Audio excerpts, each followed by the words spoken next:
The following is brought to you by the Social Suplex Podcast Network. Yo, what up? This is Rocky Asuka Romero of Chaos, and you are listening to Keepin It Strong Style, the ace of podcasts. Yo, this is Rich Latta from One Nation Radio. This is brought to you by the Social Suplex Podcast Network. We present to you the ace of podcasts, Keepin It Strong Style. Let's go. It's the ace of podcasts, Keepin It Strong Style. Covering New Japan, they ready to hold it down. Jeremy Donovan and the young boy Josh. Come and hit a job out in Barrio the Frogs. From the Tokyo Dome over to the G1. Social Suplex is the network where we can get it done. I'ma chill and let them have it, cause this is just an intro. Keeping the strong style, 6 stars from the get-go, boy. Yeah, from Tampa Bay to the Tokyo Dome, this is Keeping It Strong Style with your hosts, Jeremy Donovan and the young boy Joshua Smith. And thank you for listening. Welcome to Keeping It Strong Style, the ace of podcasts on the Social Suplex Podcast Network. Jeremy Donovan here alongside the young boy Josh Smith. On today's show, we have a special guest for you, as well as covering all the latest news in the world of New Japan Pro Wrestling. You can support our show by subscribing to the Social Suplex Podcast Network on the podcast app of your choice and leaving a rating and review. You can also get all the podcasts and columns at socialsuplex.com. Go to socialsuplex.com/subscribe to sign up to get the podcast and columns delivered directly to your email inbox. Also, make sure to check out our friends at pureresuroad.com for all your great Pure Resu content. All right, so like I said, young boy, we have a special guest here with us in Strong Style Studios, Jaime Spector. How you doing, man? Hey, man, glad to be here. Thanks for the invite. Yeah, man, and Jaime went to the B Block final night and the overall final nights of the G1 Climax 28 in Japan, man. Great stuff. But first, tell us how you became a New Japan Pro Wrestling fan. Yeah, so I mean, I'd love to say I was, doing the tape trading and stuff in the 90s.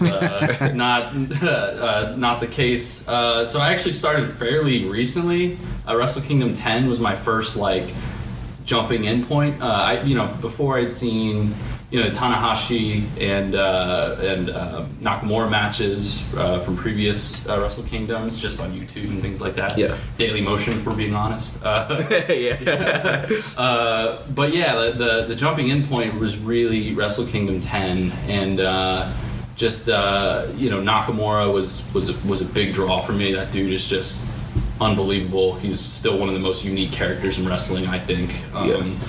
But watching that show, and what really drew me in was the Shibata Ishii match, which I know was a rematch from their G1 from earlier that year. But my jumping in point was the Wrestle Kingdom 10 match that they had, and it was just phenomenal.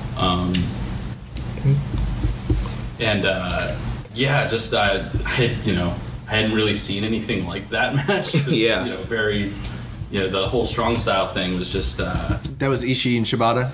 Yes, yeah, which was from Wrestle Kingdom 10. So, when you first saw that, what was your initial reaction, I guess? Just are these guys serious? Man, it was intense, and it just drew me in. And also just, the way New Japan does, the in-ring storytelling, where the camera just really does a good job at focusing on facial expressions and things like that. And Shibata was just we can get into favorite wrestlers and all that, but that dude is he's just, it's a shame what happened to him. What are your thoughts on Shibata coming back? Again, just as a fan, I would love to see him back, but I kind of would be on edge about it the whole time. So, I just want him to live a safe and healthy life at this point, And if he's got to go out, what a match to go out on. Yeah. I'm sure you guys have talked about. So is Shibata your favorite New Japan wrestler? Yeah. Or was? Yeah. Absolutely, for sure. Who's your favorite that's currently still active right now? Man, it's tough. We saw you rocking that Naito shirt at the FIP show. I love Naito, man, he's great. Yeah, I would probably say like overall, Naito is just, I get up for him in his matches, although he's not having the best year. Yeah, Like- a lot of unhappy Naito fans. You come on the podcast, who's your favorite guy? And it's like, it's secretly Naito, but you don't want to be that guy. Like, my favorite New Japan guy is Jericho. No, yeah, but we ran into Jamie at a FIP show, and like we're always belligerent while out at FIP shows. But I saw him walk by, and I was like, man, that's an awesome Naito shirt. And he's like, yeah, man, I'm actually going to Japan. He's like, I'm gonna be at the G1 finals. I'm like, what? Showing off a little bit. Yeah, so he took his sack out, put it on the table, and so then I was like, well, we run one of the largest New Japan podcasts on the internet. Bam! And I had to roll it back in. But no, I was like, no, seriously, man, that's awesome. Like, because we haven't had a chance to go out to Japan yet, and so we wanted to get Jamie on the show and have him share with us his experiences. Maybe it'll inspire us to get off of the couch and get out of Strong Style Studios, make it out there. Yeah, so like, when did you make the decision that I'm going to the G1 finals? Well, actually, the original plan was Dominion. Okay. Just because it was, it's one of those shows where you can kind of just watch it all and you can kind of encapsulate it all in one night. It's a stacked card, and holy mackerel, like this year was just ridiculous. But just things didn't work out. I was actually me and my roommate were supposed to go, and then he had some medical issues that came up. He's fine, but it's expensive to fly out there, especially here in Florida. It's not cheap. So yeah, you were telling me that your travel was crazy. it was I think the flight was like around 1,800. Had a lot of travel points, so I actually saved up for about 2 years with like a travel credit card and all that stuff. Like the plan was like, I'm gonna get one of these fancy cards, save a bunch of money, and go back to Japan and like watch a legit big New Japan show, because who knows what their roster is gonna be like if I keep waiting, you know what I mean? Right, yeah. It's like now or never. I felt like I had to make it out there for a big show, and Wrestle Kingdom would be great. I know that's the one everyone flies out for. It's just right. It's with my work and with the being around the holidays, it just is very tough to make happen. And I don't know, G1's kind of unique because like I feel like most of the best matches and best moments I remember are from G1, if not Wrestle Kingdom. So I was like, yeah, if I can't go to a Tokyo Dome where Budokan Hall sounds dope, So let's back up just a minute, because I want to get into your travel for sure. But you said that you had first gotten in by watching like Tanahashi and like Nakamura and that sort of thing. I mean, that's just a couple years ago, right? Yeah, I think that was only like, what was it, 2014, 2013, like that era. It's not that long ago. So you've been following them for like 3 or 4 years. Yeah. So when did your fandom go from like being like a casual, I'll check this out in Daily Motion kind of cherry picking, to like, I'm going to freaking Japan to watch the G1? Like, how did that happen? I mean, actually, this was actually my second time in Japan. I had previously been to a Cork and Hall show, Nice. Not that long after Wrestle Kingdom 10. I was actually there for the first Ricochet Ospreay match. The controversial match. Yeah, the now infamous. You mean the dance? Yeah, Those kids are out there ruining the business. It was great. Loved every minute of it. Were you one of the Japanese fans that was like, holy shit, holy shit? Yeah, I just got it started. And yeah, like we don't even know. Like Jamie actually started that chant, and like we have a living legend in our.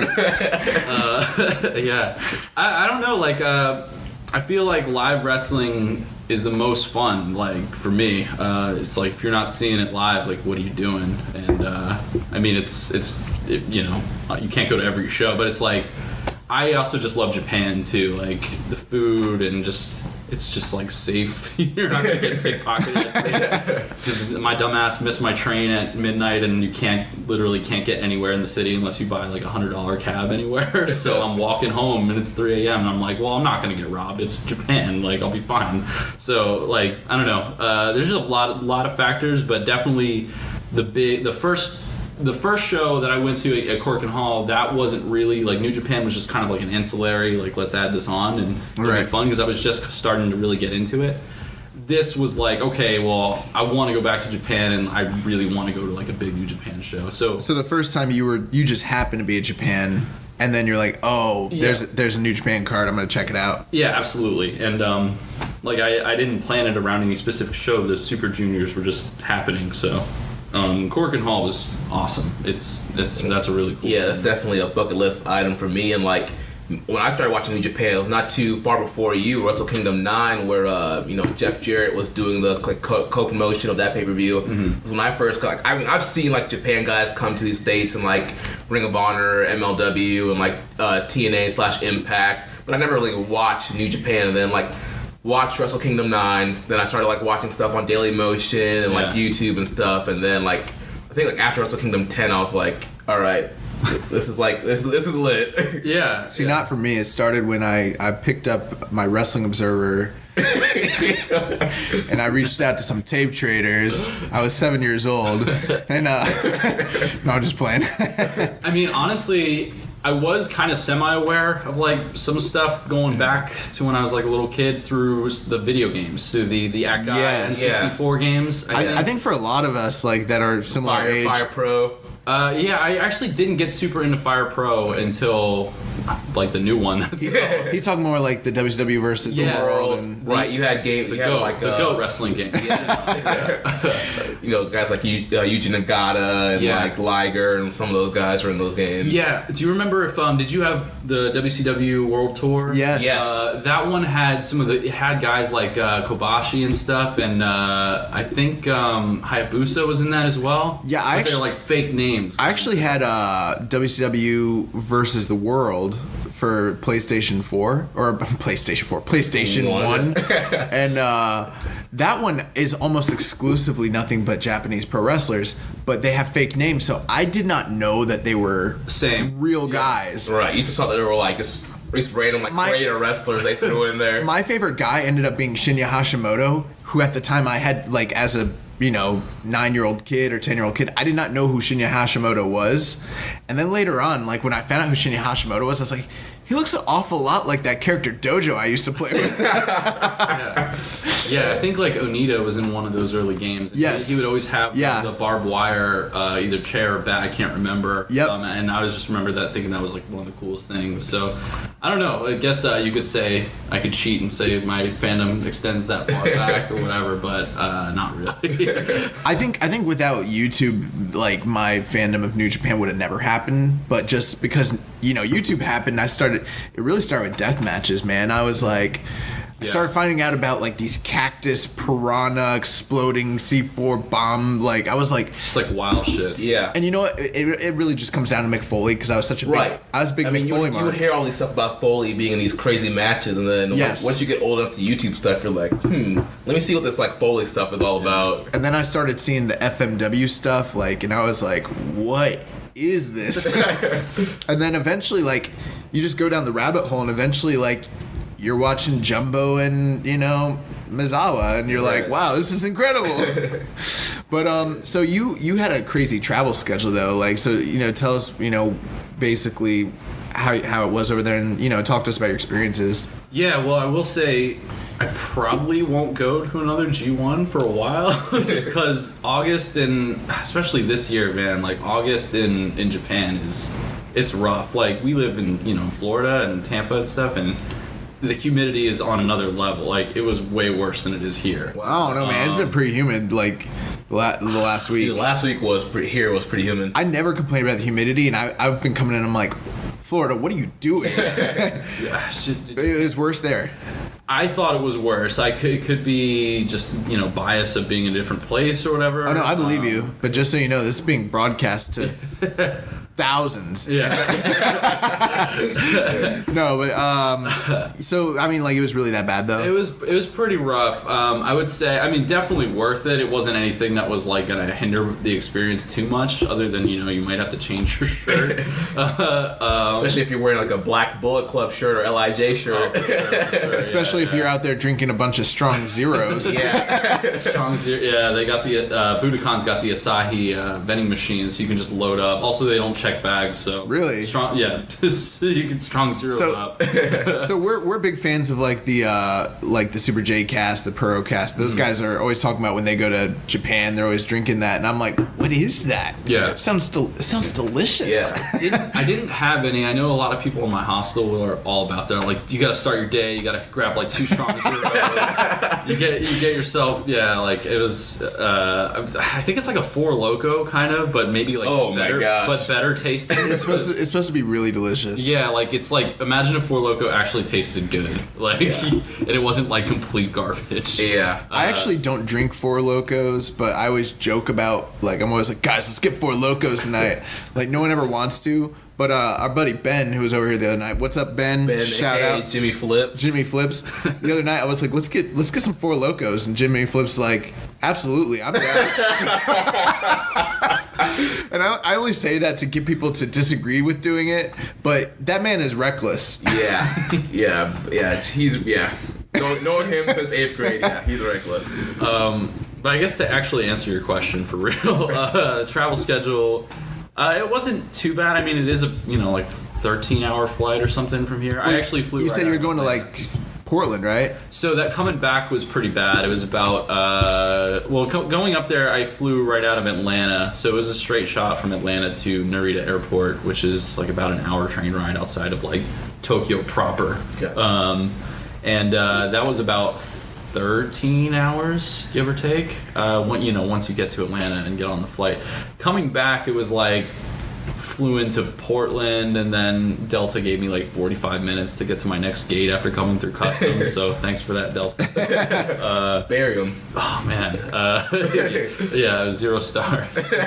Dude, minus 5 stars. I've actually done an international flight like that. Did you get like really cool amenities? You want like some beef or the other one, the non-beef, like really? Yeah, it was actually pretty decent. It wasn't like anything. Oh man, I flew Asiana. It was like being in a hotel. It was amazing. It was like you come in, they put a robe on you, they give you like a hot towel, you like pat your face, you put slippers on. It's amazing. Like you have all these TV channels. I was playing Street Fighter 2. Unlimited food and drinks. Dude, we need to get this airline. Asiana Airlines. They're freaking awesome, dude. And they like. I talked to one of the stewardess, and she's like, "Yeah, we give you all the free food and free drinks you want, and turn down the lights so you fall asleep and not bother us." Yeah, it was pretty great. I mean, plane ride was. So where'd you stay? You said you stayed in a hostel. Yeah, that was more of a way to kind of save money, just because I kind of blew it all on that flight over there, and tickets to Budokan and things like that. Yeah.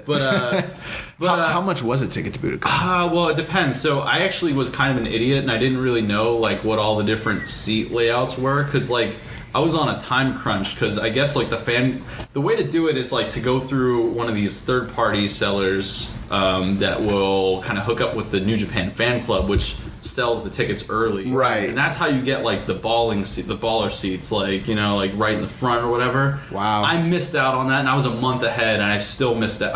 How do you find one of these third-party people? It's just the internet. Like you do a little Google searching. So they're like a fence. Yeah, kind of. Yeah. It wasn't too difficult. But actually, so I had bought a ticket for B Block and the final through the third party, and at that point it was like I'd missed like the fan club thing. So the guy, and like I'd already seen reports like, oh, Budokan's already selling out just with the fan club. And I'm like, I already bought my plane ticket. Like I'm already like ready to go, and I'm just like, oh shit. Like so, I'm gonna make this happen one way or another. I emailed the guy, and this is after I'd already paid the guy and everything. And I'm like, hey, I'm like reading reports online that this is sold out. Like, what's going? Like, did you guys like get anything? And he's just like, no, you should have signed up for the fan club. I'll see what I can do. No guarantees, kind of thing. Were you like? I can't really blame him. He probably does this a billion times. Were you like, I'm not a Japanese national. I'm not allowed to do that. Yeah, I don't know. It was just like, I was just like, oh man, I just really hope this works out. And then it came down to the wire, and I ended up getting. So I didn't get the like I guess the way it was sold was arena seats were floor seats, which I'm just like, aren't they all arena seats? Yeah. Like I didn't. I'm like, this one's like more money, so this one's probably a better seat. I don't want to sit outside of the arena. I want to be in the arena. So what I did, so the way it was sold was arena seats, 1F and 2F, and that really meant like floor seats, and then the first like layer, and then the second layer. Right. So I was just like, well, I'm going to 2 nights. I'll buy one arena and then 1F and see what happens, because I don't know. And then I ended up not being able to get the 1F seat on one of the nights because those had sold out, and I got a 2F seat. But then I was able to end up getting a 1F seat by just finding somebody online that wasn't able to go and trading the ticket. So I was actually able to give away my 2F seat just to some random fan online, so that was pretty cool. Oh, so nice. He actually was not planning. He only had tickets to go to Block A and B, I think, and then he ended up going to the final. So that was pretty awesome. He got to go to that. Shout out to that guy. Yeah. You're welcome for the charity, by the way. Yeah. But yeah, I actually, and then after I, kind of gone through that headache and got my tickets, I saw that it didn't really get a lot of fanfare. Like I didn't see it on message boards or anything when I was looking, and it was just like New Japan put out a thing on their like 1972 website. Yeah, the English site. Yeah, the English site saying like, hey, we've still got tickets for like for English, like for foreigners coming in. Like I guess they had a reserve. And like I didn't see anybody talking about it. All I could find were news articles about how they already sold out. Well, if you're listening to Keepin' It Strong Style, listening to the news, you would have heard. We were reporting that. Yeah. No, I'm just playing. But did you see that come up in like the feed or whatever? Like, hey, we've got like a reserve of seats. Yeah. I was being like obviously sarcastic, but we actually did report that. Yeah, it was like crazy because I'm like nobody's talking. So I was just like, well, I guess I'll just buy a. Because if you go through a fence, you're paying like extra fees and stuff. Right. But this was like directly through, and it was like $50. So I'm like, well, I might as well just buy a ticket, and then I ended up not being awesome. able to go. But I had seats for all 3 nights, like kind of awesome. And What happened to A Block where you weren't able to go? well, I had friends that I had met on my first trip to Japan. They play in a band, and it was like they're only playing on Friday and Saturday of that week, and I was just like, it's kind of a drag. Because you obviously can't call out Saturday, so There's no way you're missing Omega Bushi. Yeah, exactly. I had to I had to make my sacrifices. I really wish I had seen that Okada and Tanahashi match. It was. I knew it was gonna be nuts, but it was just like one of those things where it's like I'm never gonna be able to see these guys again, like unless I go back to Japan. Well, the beautiful part is for $9.99 yen a month, you can catch that on New Japan. I don't know what I'm doing in my life. So, we definitely want to talk about, your experiences watching the shows, but you got to do like quite a few really cool things that were wrestling related, different shops and even rub elbows with some of the stars. So. Oh yeah. Yano. You guys might be aware he's got a bar. I think it's called Abretia. I don't know how to pronounce it, but. Yeah, it's like a sports bar. It's right by the New Japan shop. If listeners ever been to like one of the Tokyo Dome shows, the New Japan shop is walking distance from Tokyo Dome City in an area called, I think it's called Bunkyo in Tokyo, and it's like literally right. His bar is right around the corner from the New Japan shop, and I was like, I'm just gonna walk in here, take a few pictures or whatever, because the Giants game was going on, because they don't even open until like 7:00 or whatever, like later on, whenever there's a game on, and I just thought it was gonna be like a regular sports bar, and of course they're playing G1 matches in there. It was like totally opposite of what I had thought it was, and then it was a lot more wrestling like on brand than I thought it was going to be, and yeah, Yano was just there, like just chilling. He took my drink order. I wasn't wearing any wrestling gear, so he probably pegged me for a fan, but did he walk up and be like, Toro, no. Yeah, he shoved a DVD in my face. Yeah. You thought you were getting a drink, and then all of a sudden, like, white powder went in your face, and you're like, what the heck? And then he rolled you up, and you're like, I just lost. Yeah, I got kicked out of the bar immediately, but no, I mean, just really humble dude. Like, it really took me by surprise, and if you ever go to Japan, a lot of their bars and restaurants are a lot more like intimate. They're a lot smaller, just because I think like the real estate over there, it's like not everyone can afford these like big places. Everything's kind of packed in tight. So if you're not used to that, it can be a little bit awkward, especially if you don't really speak the language or anything. I'm sure, yeah. It feels like, because you go up an elevator and it feels like you're almost like walking into someone's apartment. Like, it's super, I don't know. You get over it at it, but I was very like kind of weird about it because I'm solo traveling up there too. Yeah. And then, I'm already kind of like awkward at this bar. I'm like, I'm going to take pictures of this bar and just order a few beers and be on my... And then freaking Yano walks out. It's like, hey, this is like a wrestling bar. You got to pay this much money. Here's some popcorn. Take my drink order. He's like answering the phone and I'm just like, oh man. But eventually I kind of got my nerve up because I kind of didn't like immediately go, oh, Yano, because it just caught me by surprise. And finally I just walked up to him like, I'm a fan. Like, I know who you are. Like, come on. And then, did he speak with good English at all? I mean, he spoke pretty good English. Like, I was able to kind of, Yano-san, like, thanks. Yeah, it's just like, and very nice guy. He did the whole pose and everything. Nice. That's on my Instagram. So, yeah, it was pretty cool. That was definitely a surprise. It was not, and then 2 days later, he pins Kenny Omega in the G1. So, like, I feel like I had a little bit of a hand in you that. gave him the rub. Yeah. For sure. You got some shine off you, brother. But yeah, that was dope. There's another place over there called Todoken, I believe, and that's just like, if you ever go to Japan, it's like a must visit location. Like, the New Japan store is cool and everything, but they very small, like youth large shirt, like Japanese small shirts. Like, I wasn't buying anything from the stores, and it's just tiny as well. Yeah, I've actually experienced that in Asia, where it's like their large is a small over here. Pretty much. Wow. Yeah, and so the sizes are just very different. Also, I feel like all their inventory was just tapped because it was all before the show. Like, during they had like this like science museum like sectioned off to sell all their stuff by the stadium.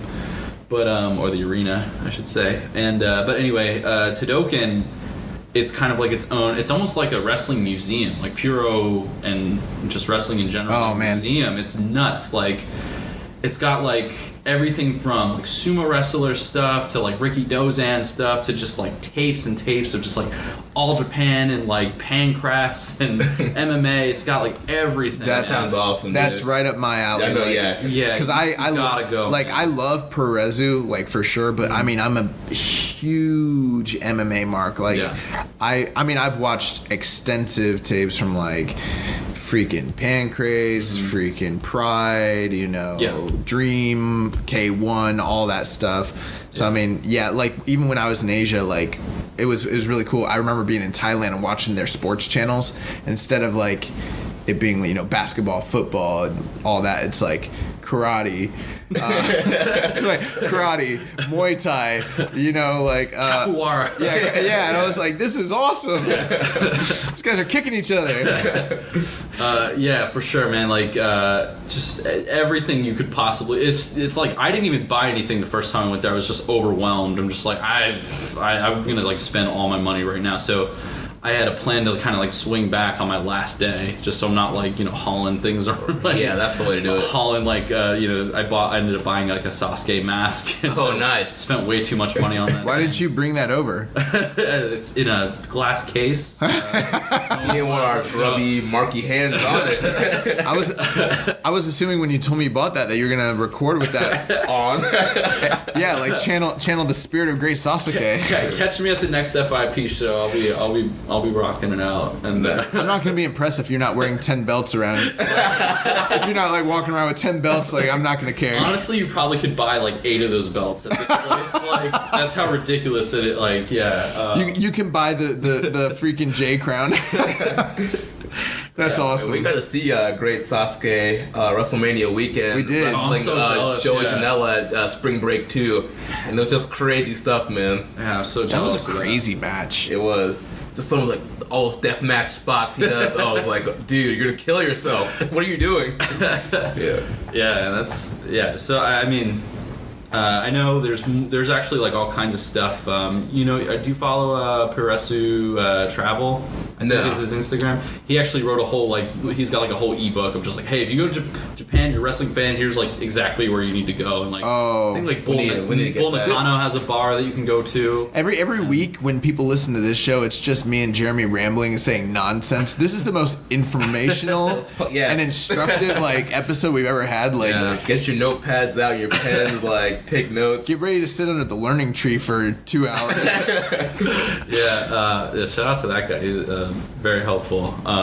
He said it's Pure Resu Travel. Pure Resu Travel. He's on Instagram. He sells shirts, but he's got a pretty sweet ebook that will give you all the locations of where you need to go. That's awesome. Just again, pretty overwhelming. Just Japan itself is just overwhelming, man. Like it's. Did you have? I know you said you love the food. Did you have any like interesting food experiences, or what would you recommend when you're over there? I would definitely recommend. Obviously go for some sushi if you're a sushi head, but the okonomiyaki. I think that's how you pronounce it. That was fire. Like, so what was that? So it's like a pancake, and they serve it. There's different styles. You can get like Hiroshima style and like Maka style. I think it's like kind of like pizza, where they serve it like slightly differently. But it's basically just a pancake that they cook with a bunch of cabbage, and they like fry it up. And then they can put like noodles in it and pork in it, and they put like all different types of sauces, and sometimes they put like Japanese mayonnaise on top and all kinds of stuff. It was so good, man. Sounds awesome. I'm like getting hungry like just hearing about that. Yeah, like it's like the perfect. It's like I kind of like put it akin to like a Japanese Waffle House. You go there at like 2 a.m. after you've been drinking all night with some strong zeros. You just get some okonomiyaki. It's like nice and sloppy and like it's so good. So you're not like the Bucks when they're like, we're going to our favorite Japanese TGI Friday. Hey man, I went to McDonald's a few times. There's a few times where I just like I don't want to deal with the menu choice. I want that. It's a Big Mac. Like know what I'm talking about. You actually showed us something that was really cool. Like you have a translator on your phone, right? Yeah, Google Translate. If you're not aware, shout out to Google Translate. There's just like a little camera function on there, and you can just say like, hey, read this kanji for me, and it kind of works like 40% of the time, but it works well enough where you can be like, oh, okay, that's like there's pork in this dish. Or we were looking at some kanji, and it was like fight, live, win. I was like, this is amazing. All you need to this is awesome. Eat this and you will be a legend. Yeah. You were saying a lot of the wrestlers have bars like that out there. Yeah, I know. I know Bull Nakano has one. Bull Nakano has a bar. Well, speaking of which, Bull Nakano's kind of a fox now. I don't know if anyone's like noticed. You guys should follow her. I'm getting weird looks right now, but I'm just telling you guys. I know what you're talking about. Bull Nakano looks she's good. Aged very nicely. Like she's a beautiful lady. Like I'm like, oh my gosh. Kind of amazing. Yeah. It's just. I was scared of you as a kid, and now I kind of love you. Now I want to meet you. And then I know. I met some other fans that were out there that were more into the deathmatch stuff, and I think I forgot who it was, but he was one of the founders of Wing, I believe, or he might have just wrestled on Wing. I'm not definitely. I know I talked to you about this before, but he had a bar there, and it was more like a restaurant because he was buying like steak and stuff there too. I could probably find out in a second here. I mean, from what I believe, it's Wing Kanemaru. I might be. I'm not sure, but could be right. And this is great podcasting, right? Hey man, we do it all the time. Like we gotta look this match result up real quick. We're super responsible, just like the most professional podcasters. Yeah. No, it's Matsunaga. Okay. Yeah. So he's got a steakhouse out there that I heard is pretty dope. So if you're a Wing fan and you like steak. Okay. So Kanemaru, I've always assumed that Wing Kanemaru was like the founder of Wing because I always thought like it was named after him, but apparently like that is not the case. Yeah. Like Wing actually existed and then he started wrestling for them, and I think his name was derived from like the fact that he became like Mr. Wing basically, Gotcha. But yes, that's kind of crazy. But so you were telling me like there was a few shows that you want to go to, you just didn't get a chance to kind of make it out to. Yeah, there was a DDT show that I wanted to check out that was happening at Corkin. You're just trying to. I had an itinerary, just a ton of stuff, and I just didn't get around to it, unfortunately. But yeah, there's next time I go, I think I'm gonna, I think I had said I'd, try to go out to a Tokyo Dome show. We'll see. I wonder if I can finagle things my way. I mean, you're talking about January 4th, brother. Yeah, man. Yeah, I don't know if it would be this one. We'll see. I don't know. I feel like that would be a quick stint, just fly in, kind of fly out. But what's cool, what I've heard about Tokyo Dome shows, it's becoming more like the WrestleMania weekend. It is. Yeah, you've got like Stardom running shows and DDT running their shows and Big Japan. All Japan. Yeah. Noah. Everybody, That Wave, sounds- Sendai Girl, like everyone's running stuff. Yeah. So, yeah, I mean, we already attend like Mania weekend, so I mean, Japanese Mania weekend sounds freaking awesome. Amazing, yeah. I've heard it's hard to get onto the New Year's Dash show because it's I'm sure. Yeah. I'm sure it is because I mean, you have that huge Tokyo Dome crowd trying to pack in Cork Hall, yeah. Everybody's tickets are probably hard to fighting get. for tickets, yeah. Yeah. gotta get a major fence to get that ticket. But that's awesome, man. Yeah. So tell us about your experiences with going to these shows live. Yeah, it's something else. I mean, I've been to Cork and Hall show in 2016. So I've been around the Japanese crowds, and then I also went to the first Long Beach New Japan show. So, Oh, nice. Yeah, I flew out there for that, and The that one was, where Omega won the U.S. title? yeah, those 2 nights. But like this was just next level.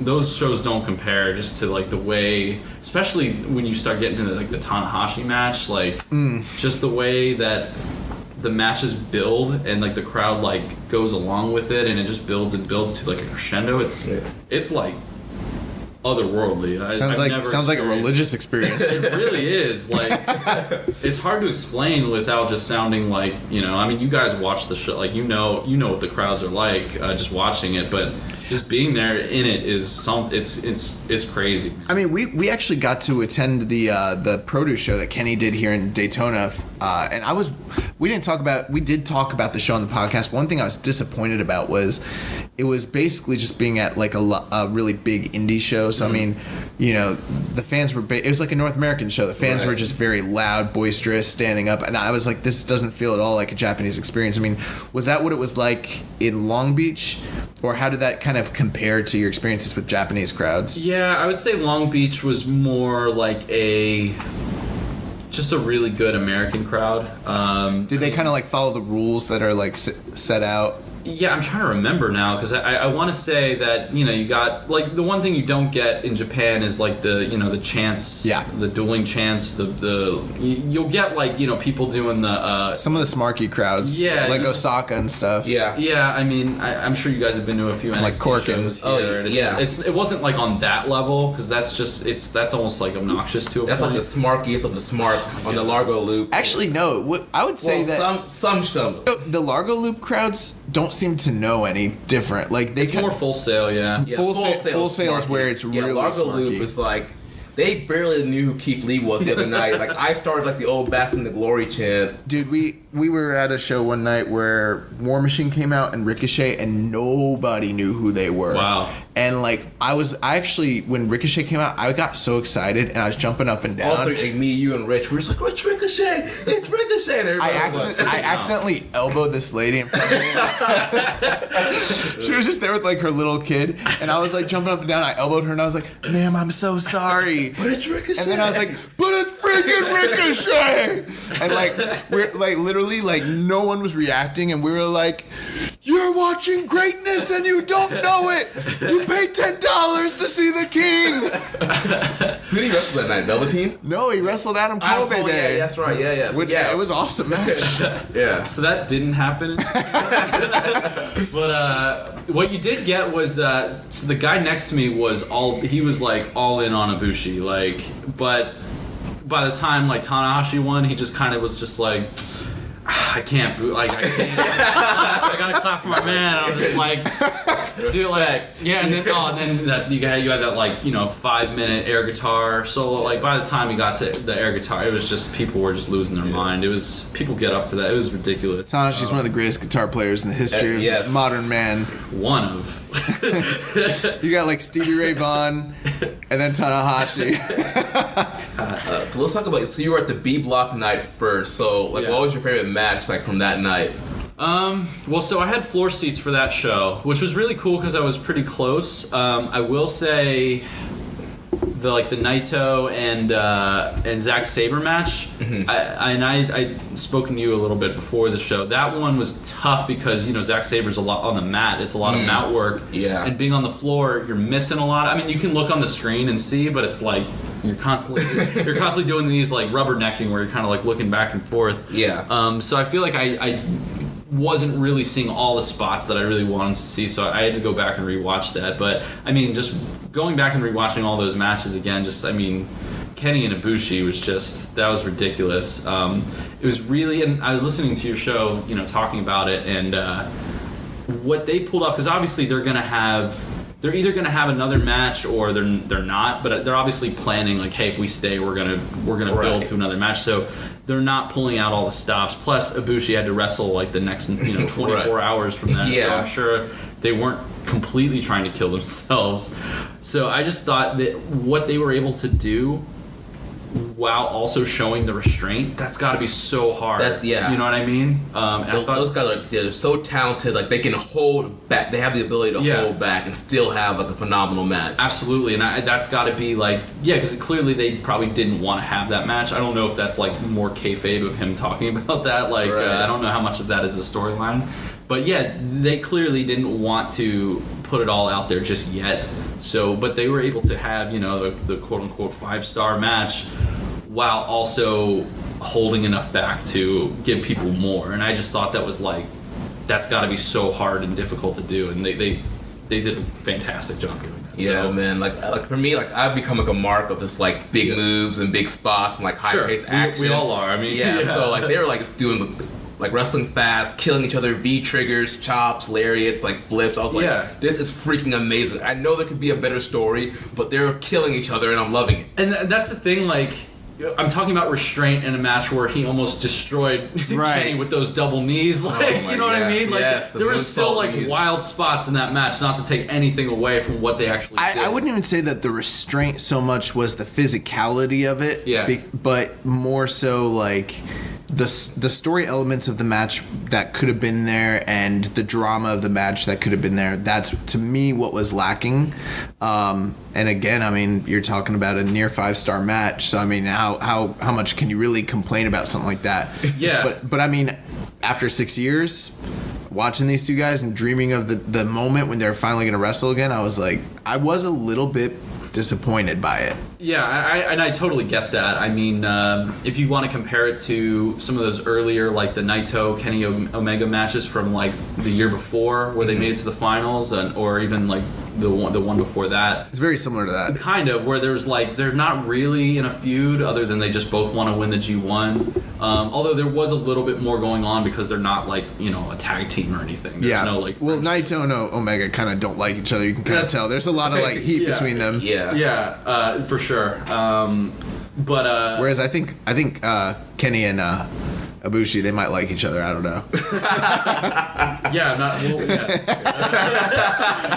But I see what you're saying. Like, I guess my point was more or less just, when you're watching those Naito and Omega matches, there's really no story going in. They didn't really have much of a history other than they're just both competitive. Mm-hmm. But as the match went on, the story was just like, you could tell that they were just like, I'm gonna kill you. Do you remember that spot where he almost like tombstone? It was a tombstone or something. Like he threw the table and like missed, and it's like he almost like died in that spot. Yes. Like stuff like that, where I didn't feel like they were doing anything like that nuts, other than the double knees thing maybe.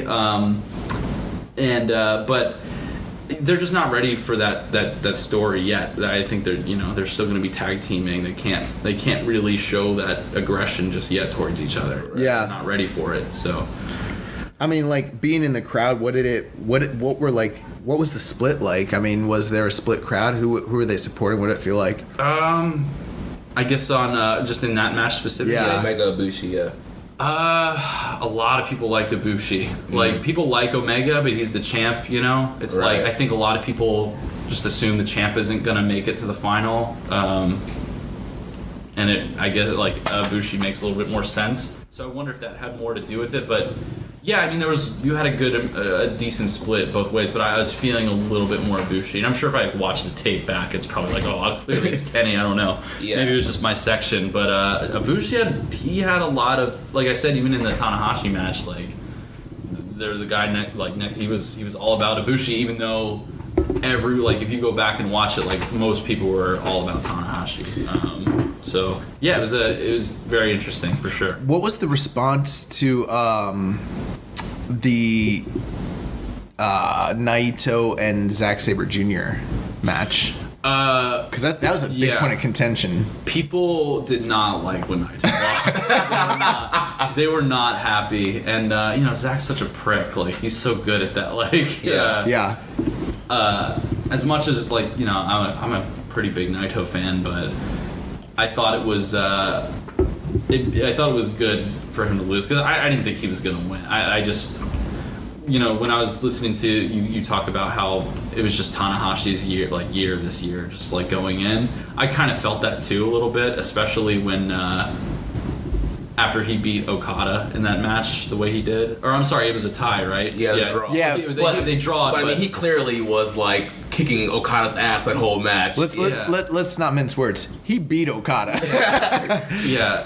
Like, give him like one more minute, like a couple more minutes, and like he advanced. Let's put it that way. Right. If that match had gone to a decision, he would have clearly won the match. Right. Yeah. So I mean, after watching that going into B Block, I was just like, yeah, it's gonna be Tanahashi. I don't know if he's gonna win the final, but he's gonna be there. Being I could totally see the story of him being like the gatekeeper of, like, clearly, I'm the ace. Like, of course I'm gonna win, and then he lose. Like, I think it would have totally made sense for Ibushi to win in that scenario, and we would have looked back on it. But I just people were not happy about Naito losing.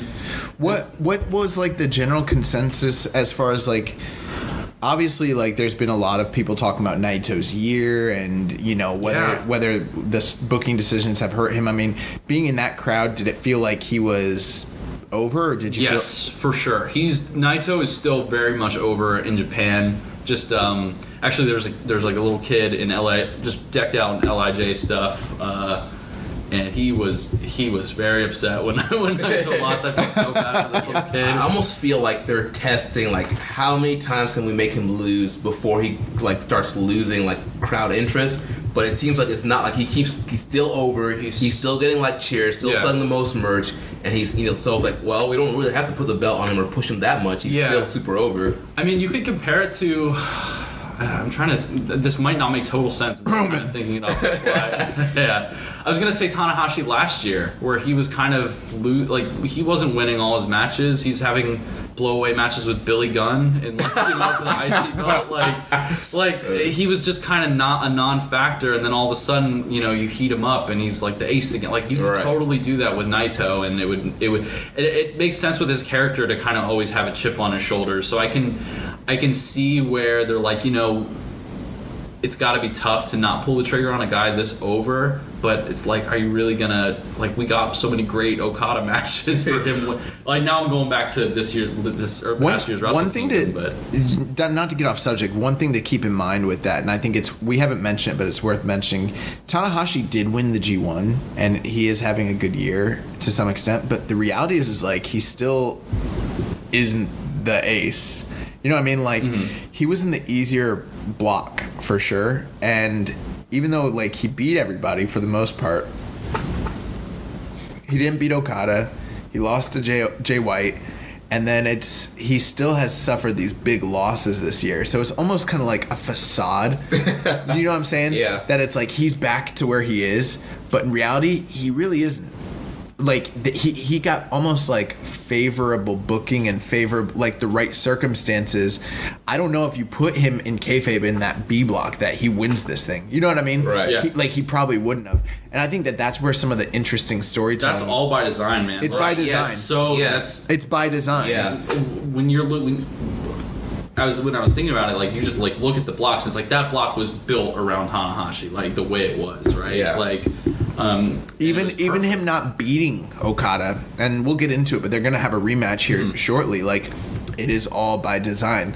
Like, if they wanted to tell the story that he is the ace again, he would have just beat Okada, but he didn't beat Okada, and he didn't beat Jay White, and he was in the easier block, and he barely beat Suzuki, and he's been still struggling all year. So it's not like Ace Tanahashi is back. It's just like right place, right time. And like we're at a point now where we're talking about, is he going to be able to hold on to the briefcase until Wrestle Kingdom? Like, Right. When was the last time that there was a guy who won the G1 where people were like, will he be able to hold on to the briefcase? And I think most of us think he probably will, but it's very interesting because he's still in this fragile state. But obviously that 5-minute like air guitar solo makes you think like this guy's feeling himself right now, you know? Yeah, I mean, and then even just going to the Ibushi match, like him just holding his own on that striking battle that they had, it's just like I see what you're saying, and it totally makes sense. Just like that was a on special paper, moment. If you're looking at that. But then if you want to make the case, for him still being the ace, it's like, hey, like Okada's faltering. But think about this: Ibushi is a guy who is on a lower level than the top guys in the company. Sure. He's the perfect opponent to put Tanahashi against in the G1 finals for him to feasibly win. And it's still a tough order for him. But realistically, in the pecking order of New Japan, Ibushi's not Kenny Omega. Ibushi's not Okada. He's not Naito. You know what I mean? Right, the big four. He's the perfect guy with just the right... He's literally like right on the same level as Tanahashi in terms of how they've been booked over the past few years. You know what I mean? So like that's like very significant that they didn't have him go over a Naito or something like that. You know what I mean? Right. Yeah. See, I don't know. I could totally see. I could see Ibushi winning the title next year at like a. Oh, I agree. If he wins the New Japan Cup and goes on to Sakura Genesis, like I could totally see. I agree. I think if he signed a contract, they would put the belt on him for sure. Especially we don't know if Kenny's staying, Bucks, Cody, Skrull. We don't know what those guys are doing. So having Kota Ibushi still being there, that's definitely a guy you would want to elevate. In no way am I talking about diminishing the skill set or the ability of Kota Ibushi, but more so in the kayfabe sense of how they have presented him over the past year or two. It makes sense that Tanahashi was able to beat him in a G1 finals versus some other guys. You know what I mean? Right. Let's just say that everything is locked in, and you get Tanahashi and Kenny Omega in the main event at the Dome, which is kind of awesome because they kept them apart for 2 years. They protected that match, they were supposed to have that ladder match, and that it was Elgin instead. Yeah, right. So I still think that's gonna happen just because they have kept them apart. I agree. I think Tanahashi wins it. And then I think that sets up for. I've been thinking about that a lot. I think that sets up for an Ibushi win. This is, who knows what contract sign. Let's just say everybody stays in the promotion as they are. Tanahashi wins it.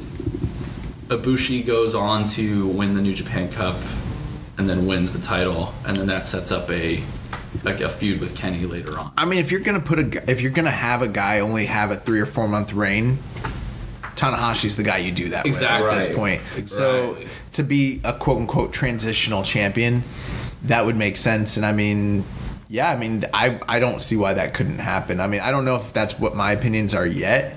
I think I'll start around like World Tag League. I'll start feeling my like. And as much as I love the Okada reign as much I know people complain about it, and I am a Naito fan, but Okada's the man. He's the man. It's I loved every one of those matches. As much as I love that, this year's really exciting because I feel like you could kind of go, okay, well Okada's gonna go against Naito or whatever. It was a little bit more predictable. not in terms of like maybe the finishes, but like kind of how things were going to play out. This year, like I had no idea who was going to win the G1 going into it. Me like, either.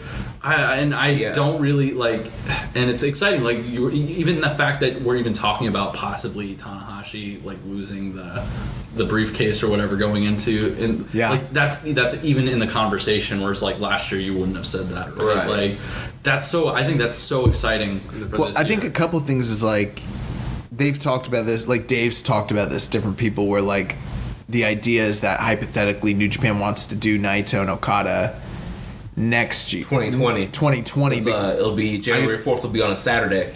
And, yeah. And so that's supposed to be the most marketable match that they'll be able to do if they build them up the right way at that point in time.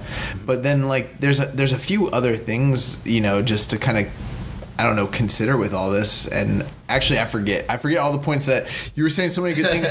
There was things that like I was like this is a good point, and I like totally forgot it, so it doesn't matter. But let's talk about the final night and like what your experiences were with that, because you weren't on the floor in that night. Yeah, so I had such good seats. So like I said, I had traded up for a 1F seat, so I was kind of in that like first like tier of like of the risers at Budokan, if you could see from the broadcast.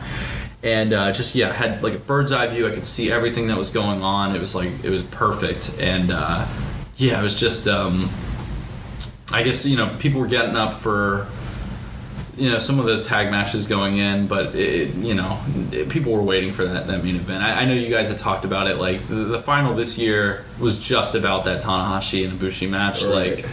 Yeah, there was not much else going on. I mean, you had Ray show up. That was cool, but.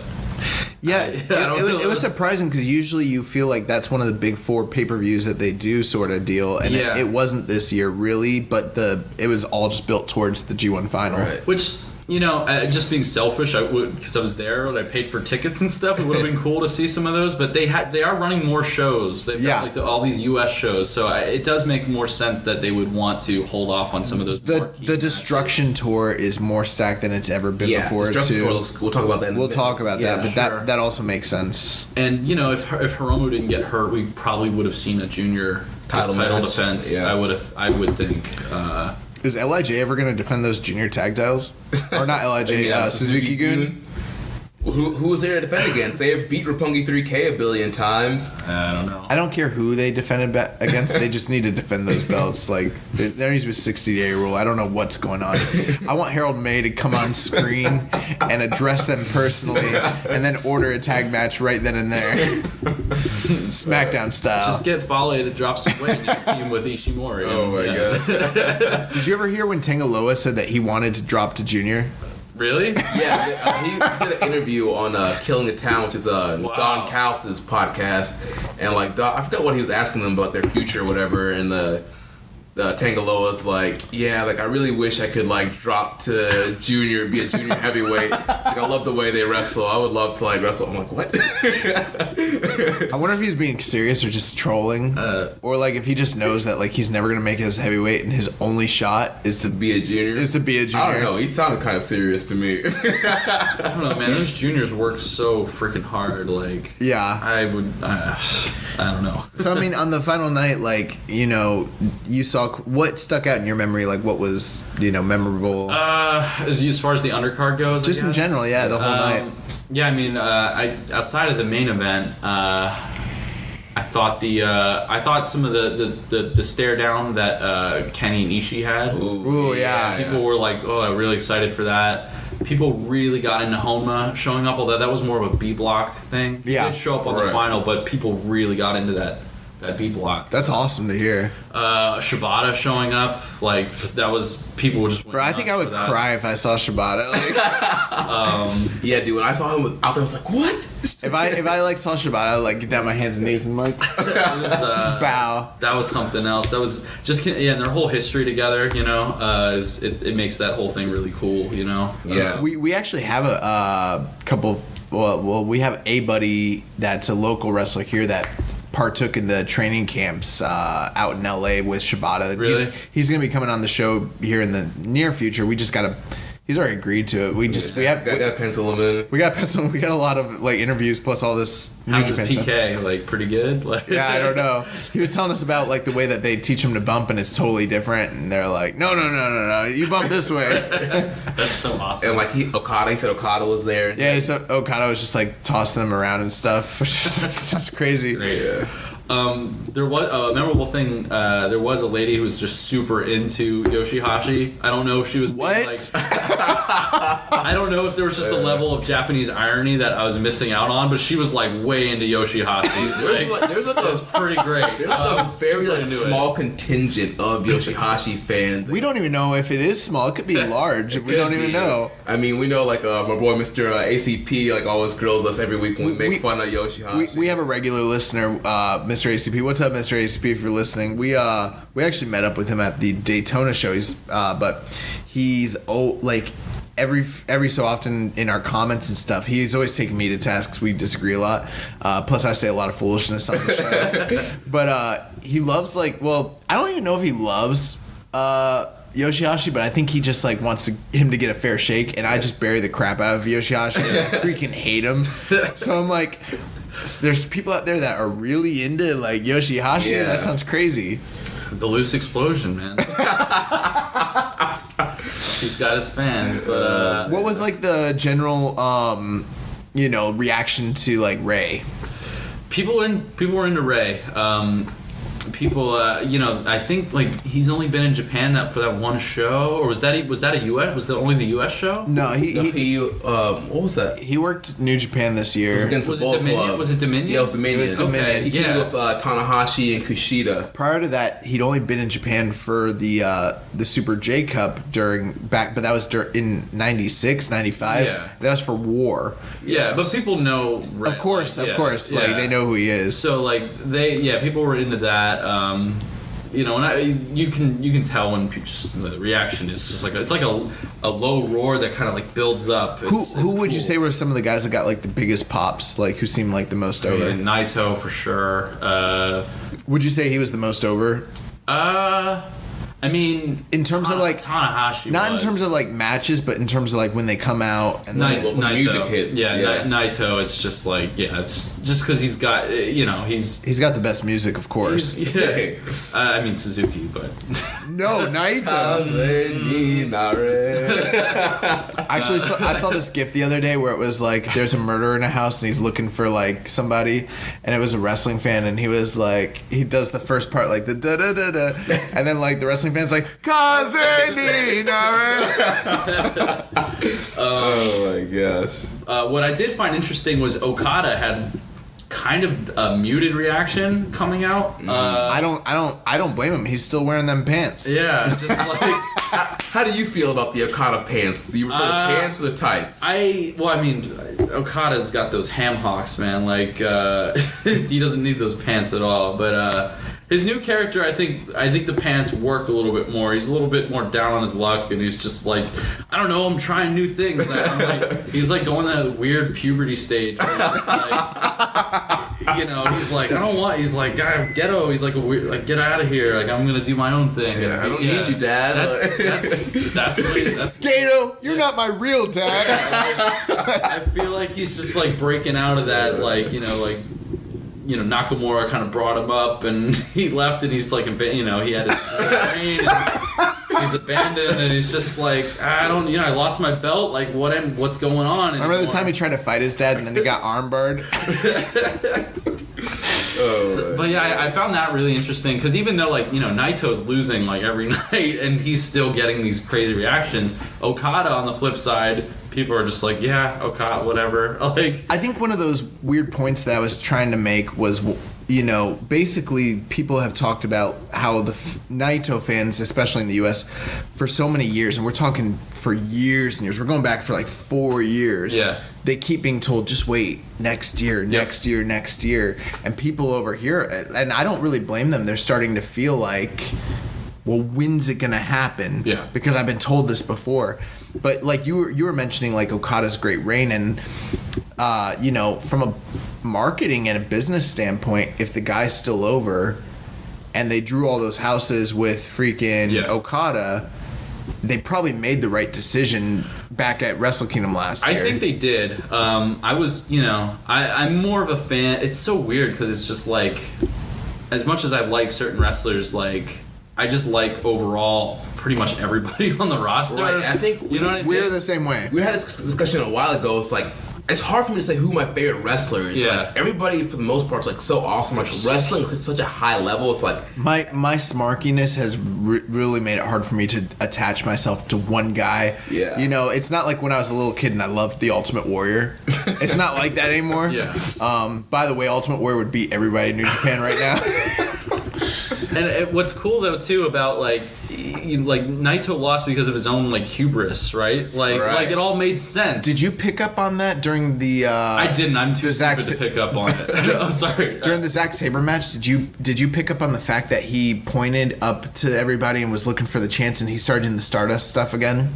I might have missed out on that. Yeah, there was different like commentators and stuff, and like I was reading reviews, and I didn't pick up on it the first time, but then when I started thinking about it, they're like he started bringing out the Stardust again, and then he got Zack drivered for it, and it's like where are they taking this story? And that was very similar to the Wrestle Kingdom match. Yes, where, yeah, he got cocky, got into Stardust mode, went for another Destino. So I still think they're still. I know they're like, and I'm sure going in when they originally booked it, they probably, I know they talk about New Japan booking like a year in advance or whatever. I really think the way that Okada's reign was going, they called an audible. Maybe it was like 4 months before it happened, but still, like, I think they always intended for him to break the title reign record or the defense record. Yeah. Without that, we wouldn't have got Tanahashi and Okada at Dantaku. We wouldn't have got Dominion. 3. Yeah. And yeah, I mean, that reign was literally legendary. We're talking about Kobashi and Samoa Joe levels of legendary. So I mean, I don't know. I do wonder, like, on the flip side, it's like, Naito fans, are they going to be happy when he has, like, what is it going to... And I am a Naito fan, so I'm not just categorizing... Yeah. We got listeners who are probably Naito fans who are like, what do you mean Naito fans? I don't mean it like that. I love Naito. Yeah. But I mean, for the people who are diehards who are like, this is my guy, this is who I support... I definitely met people that were there. I'm sure. Yeah. Would they... Is like are they going to need a year-long reign? Is a 3-month reign going to be disappointed? What are they? What do you think that that fan base is expecting, or is it just the fact of him getting that crowning achievement at a Wrestle Kingdom level event that they're looking for? Yeah, and honestly, I'm excited about I guess like what his next like.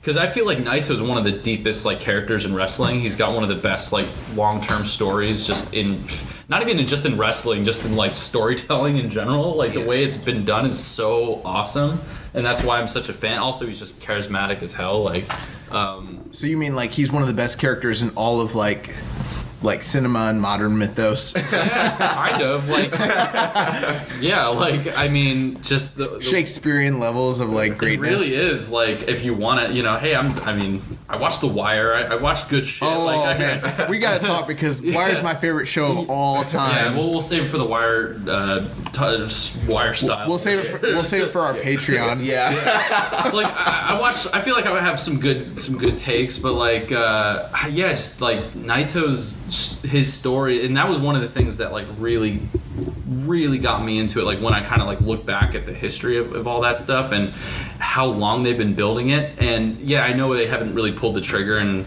they might have missed the mark. I don't know. It feels like Kawada kind of, yeah. It feels kind of like Toshiaki Kawada. Like that's what it feels like this guy who should be the guy, but they're not doing it. That's what it kind of reminds me of. Yeah, but his character serves, like, he's got a chip on his shoulder, right? And he's got like he loses because of his own hubris. And I'm waiting for that next step where he can overcome some of that, and they haven't told that story yet.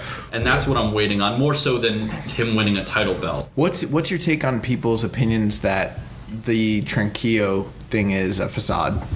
Yeah, that's what I was going to say. Like, a lot of people I've been hearing, they say like the Tranquillo thing, he kind of uses that like to kind of mask his true feeling. Like he really wants to be the Stardust genius, but he's afraid it won't work, so he like does a tranquilo thing. I could see that for sure, and especially kind of builds into his hate for the IC belt, which is pretty awesome. Yeah. See, and that's another thing too. It's like, his hate for the IC belt, but also when he threw the IWGP title when he first won it. If he's going to be the guy, he can't do that. Exactly. Because at some point, you got to put over the company. You can't just be anti-company and be the guy. Right. So that's kind of what I'm waiting, and I feel like when he finally does win it, that's when he kind of breaks out of the tranquilo. Yeah, it's gonna be weird because it's like they sell way too much LIJ. It's like the whole Bullet Club thing. Like, this might be a hot take. I don't give a shit about Bullet Club like at all. Like, you and Jeremy about to have some heat. I don't.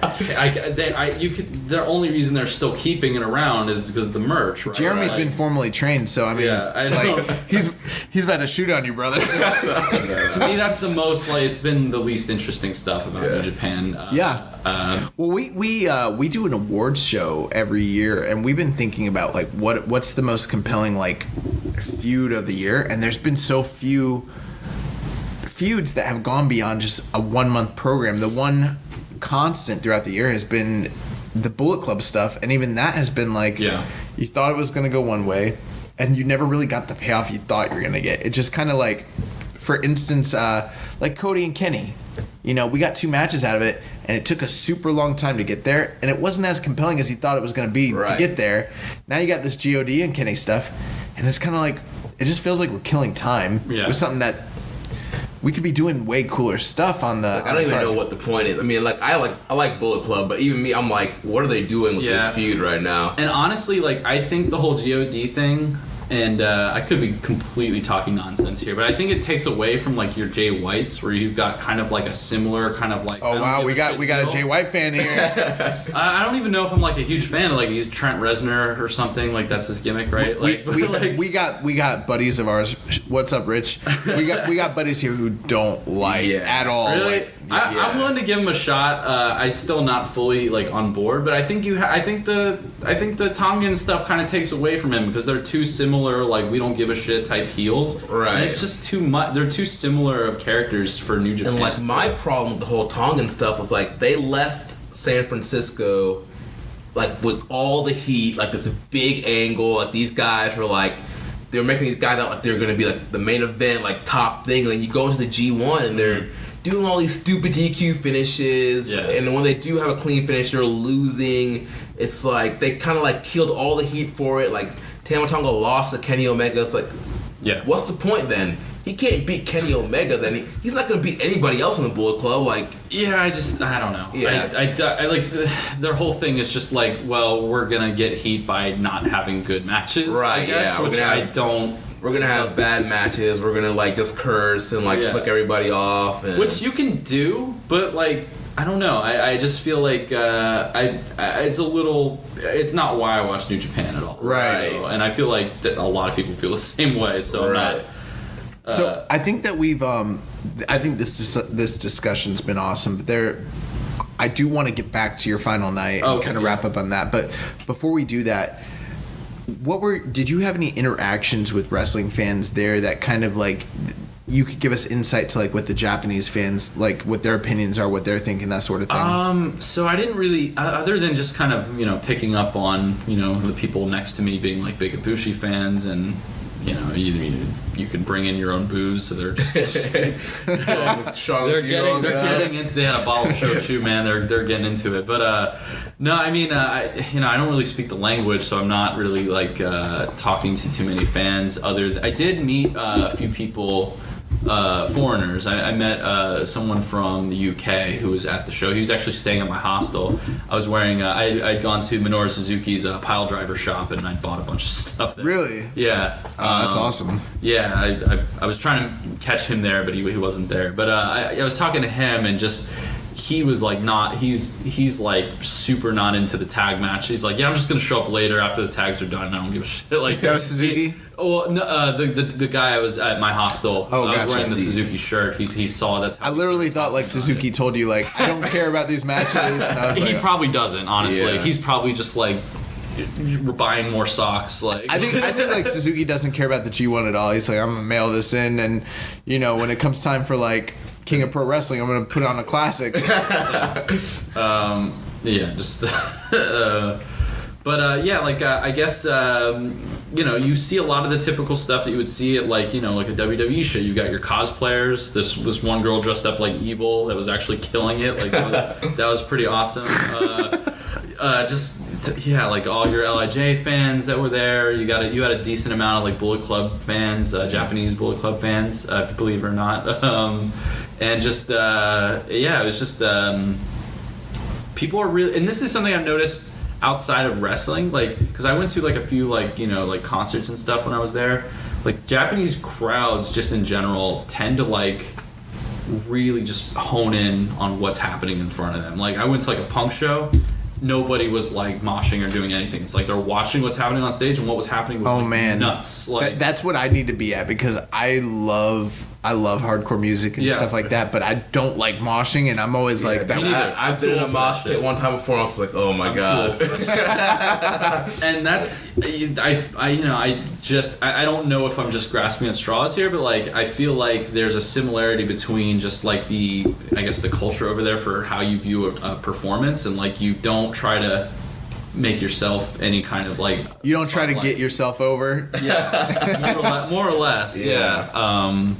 And that was pretty refreshing because you being in Florida, that's I feel like you go to a wrestling show. I know because we're the guys that are trying to get ourselves over. It's Ricochet up there. Come on, what are you doing? We were actually at this one FIP show where I forget the wrestler's name. I actually wouldn't say it on the podcast because I guess that'd kind of be burying him. But there's a wrestler I don't like a lot at FIP, and I was like heckling the crap out of him. And this like one drunk lady was like, do you know him? And I was like, no. She's like, you couldn't beat him, or like, why do you think he sucks? Why do you think he sucks? And I was like, because he does. His moveset, his look, his aura, like everything that he's doing, like his psychology, like he's not good.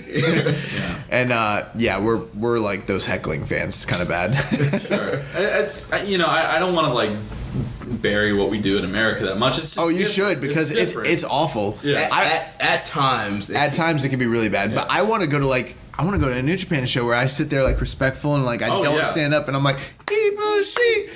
That's how all the shows start. The music comes on, everyone's just clapping in unison. It's a little creepy. I gotta be honest. But once you get through that little intro part, you get a cool like Jushin Liger vignette like telling you how to be like respectful in the stadium. That was pretty fun. Did you see any Western fans that were like weren't getting with the program and like kind of? No, and I feel like they would all. I did hear a few like UK people just yelling some shit, and I don't remember exactly what it was, but I remember being like, we don't need that like right now. It was, Ricky and Clive. Jeff, No, we have another show called the Ricky and Clive Wrestling Show. They're from Scotland, and those belligerent footballer fans. It could have been something probably just like doing like a Zack Sabre chant or something. Yeah. Well, it wasn't even like the chants. It was just like yelling something. It was like I forgot what it was, but it was just like okay. But I think a lot of people would be too, because a lot of Westerner fans were like me, just like traveling by themselves because they can't convince anyone else to pay $1,800 to go watch wrestling with them. Yeah. But they're just like sitting and watching and not being too. They didn't want to stand out too much. It's just a different experience, and it really serves to the matches that they do in New Japan because the crowd, they really play to the crowd, like truly play to the crowd. Where what did it feel like being like in a crowd where you couldn't talk to anybody around you? Or were you able to kind of like communicate with people? I feel like you could, but I wouldn't want to be like annoying while they're trying, because they're like really, it's like watching golf, like you're like watching the match, watching every it's a little bit more, it's more lit than golf could be, but like they're like watching like all the moves and everything, and I feel like if I was just like this is actually funny because this happened to me at the Long Beach show. Some guy was like barely paying attention. I'm like, it was the Ishii versus Zack Sabre match, and I was like so excited for that because I'm like, Ishii's gonna just knock this dude over. You know what I mean? That was a tag match, right? I think it was a single match. Well, the tournament, wasn't it? It was one of the tournament. You went to the first Long Beach show. Yeah, the one from last year. I thought you were talking about the Walter Pyramid show. You're talking about the first one. The very first one. The U.S. tournament, yeah. Yeah. That match was awesome. Yeah, and I was like super stoked about that match, and this dude was just, he was drunk and he's just trying to talk to me about like something that was not really, I'm just like, hey, like I'm trying to like, I'm like watching this right now. So like, you know what's funny? I've also watched a Zack Sabre Jr. versus Ishii match live with a drunk guy sitting next to me trying to talk to me about trying to talk to me about stuff that I was not interested in. That happened at the Sugar Mill when we were in Rep Pro. So infuriating. The only thing is I knew the drunk guy. Okay. We were good friends, but What's up, Caleb? Yeah, he had too many hurricanes, so Oh my gosh. Man. But I feel like I could, you can ask a question or something, or you could be like, you could probably talk, but it was just like, I just didn't know if that was like an alienating experience or a different. I didn't feel alienated because I'm doing the same thing everyone else is. That's awesome. Watching the match, and that's Japan in general is very accommodating. I feel like to foreigners. Yeah. They kind of are very just like, very nice and accommodating. That's the right word for that. So let's talk about, we've kind of briefly touched on it, but talk to us about your experience watching the G1 finals. Yeah, man. Tanahashi Ibushi, man. Yeah, I mean, it's just again, like I said, the one thing that you get other than just like the amazing match that's happening, but I'd seen amazing New Japan matches, specifically like Long Beach. The difference was just the aura. You get that like, that classic like New Japan like arena aura where it's like everything's kind of like the way they do the lighting and stuff. Yeah. I really felt that. I know some people were complaining about how the lighting came on the broadcast. Yeah. In the arena, I felt it was awesome, but I mean, I didn't really have much to compare it to, I guess. So other than maybe Korakuen. But you had like, it was just the way that the ring was lit. You had like kind of like the big spotlight, and it was I think sometimes really too that cool. can do with like the way that the broadcast is, because we're not getting it in true HD on New Japan World. And if you want to bear through JR and Barnett in a month from now or 2 months from now, it might be a different story when you watch it on that rebroadcast. Yeah, I mean, I can definitely see what people were saying. Like, I went back and watched it, and it was it didn't feel as it didn't feel as special as something like the Osaka Joe Hall, where you have like that crazy big ceiling with the like that's pretty cool. But I mean, overall, it was just like an insane experience. I'm not very good at being descriptive about it, but I mean, obviously the match was amazing. You guys all saw it, and just the way that the crowd builds up and it hang on every move, and when that slap battle that they started having. Oh yes, and Bushi's slapping Tanahashi, and Tanahashi's just walking into the slap, just like eating it and walking forward, like just charging up. Yeah, and even simple, relatively simple stuff, like when I forgot which spot it was, but it was when I want to say Tanahashi hit that first dragon screw after they were kind of trading spots, hitting each other into the ropes a few times, kind of early in the match. Yeah. And he hit that first dragon screw, I think. No, I'm sorry, it was the first, because he had hit a bunch of dragon screws. It was that first sling blade where he kind of, he reversed something into a sling blade. I don't remember exactly which move it was. People went nuts for that, and it was sling blade is a fairly simple move, but it's the way that Tanahashi's able to get people invested. It was just oh man, it was so awesome. Highly recommend it. If you can get out for a G1 final, it's dope. Man, that's definitely a bucket list item for me, man. Going to a G1 final, going to Wrestle Kingdom, just going to Japan in general. I mean, big fan of New Japan, love Japanese culture and food and stuff. So ever since I've seen Jiro Dreams of Sushi, I'm I gotta have that sushi. Oh man, I had some Kobe beef over there. Woo, man. So before we go with the interview portion of the show, any final last thoughts or recommendations, anything like that? Yeah, I don't really, I'm just kind of a fan. I don't really do this kind of stuff, so I don't really have much to put over. I will say I really enjoy the Virtual Pros podcast. Those guys are awesome. They put out like YouTube mixtapes of like, here's a bunch of shit that you can check out, and it's like a bunch of FMW stuff, or like here's this Super Delphin match that's dope. So I love Super Delphin. They're Michinoku Pro and stuff like that. It's awesome. Yeah, and I'm like, admittedly, I'm still like pretty like compared to a lot of people, I'm a newbie when it comes to some of that older, Puro stuff, and especially deathmatch stuff too. It's a huge blind spot for me, but I'm getting more into IWA, FMW. So they do a really good job of kind of they'll put out a mixtape of like some cool matches that they're just like random stuff, and it's not even all Puro stuff. Sometimes it's like old like ECW matches or whatever. And they'll just like have it all in a playlist, and then they'll talk about why they put it on the playlist, and you can watch them, and that's really cool. But yeah, other than that, just really into New Japan right now. They're great. Well, we were glad to have you, share your experiences with us. Jamie actually came over and brought like a bunch of like paraphernalia, some like the programs and Weekly Pro. Bunch of hentai that he picked up over there. No, I'm just playing. There's no hentai here. But yeah, the G1 Climax 28 program that you got is awesome. I'm like, man, if only I could read kanji, like this would be awesome. Yeah. But I mean, it's really cool. It has like it shows like all the different lists of G1 winners. Like it's so like cool looking. I didn't even want to touch it when he first brought it. I was like, I don't want to get the oil from my skin on this thing. Which is really awesome. But yeah, I mean, we're really into this product as well. That's why we do this podcast, is to get more eyes and attention on it, and hopefully be a part of the growth that is taking place here in North America. Which, man, it's crazy, Jeremy. Like, we're literally like a year from the time that we decided to start doing this podcast. Almost, yeah. No, literally, like not from a year from our first episode. When we decided. We decided WrestleMania or SummerSlam weekend. Well, I thought it was Survivor Series weekend. Oh, was it Survivor Series? I can't, because that was like November and we started in December. Well, did we talk about it that far off? In August, and then we wait. It sounds like we would do something like that, like talk about it in August, but not start till like December. It went like pretty fast. Like it was like November. I think it was Survivor Series. Yo, I'm botching out here. I think it was Survivor Series. I thought we were gonna have this nostalgic moment. We're not. But yeah, no, but this is awesome. Like I know for me personally, I really, really, and I know Jeremy's the same. We both want to get out there for sure. So yeah, I'm down.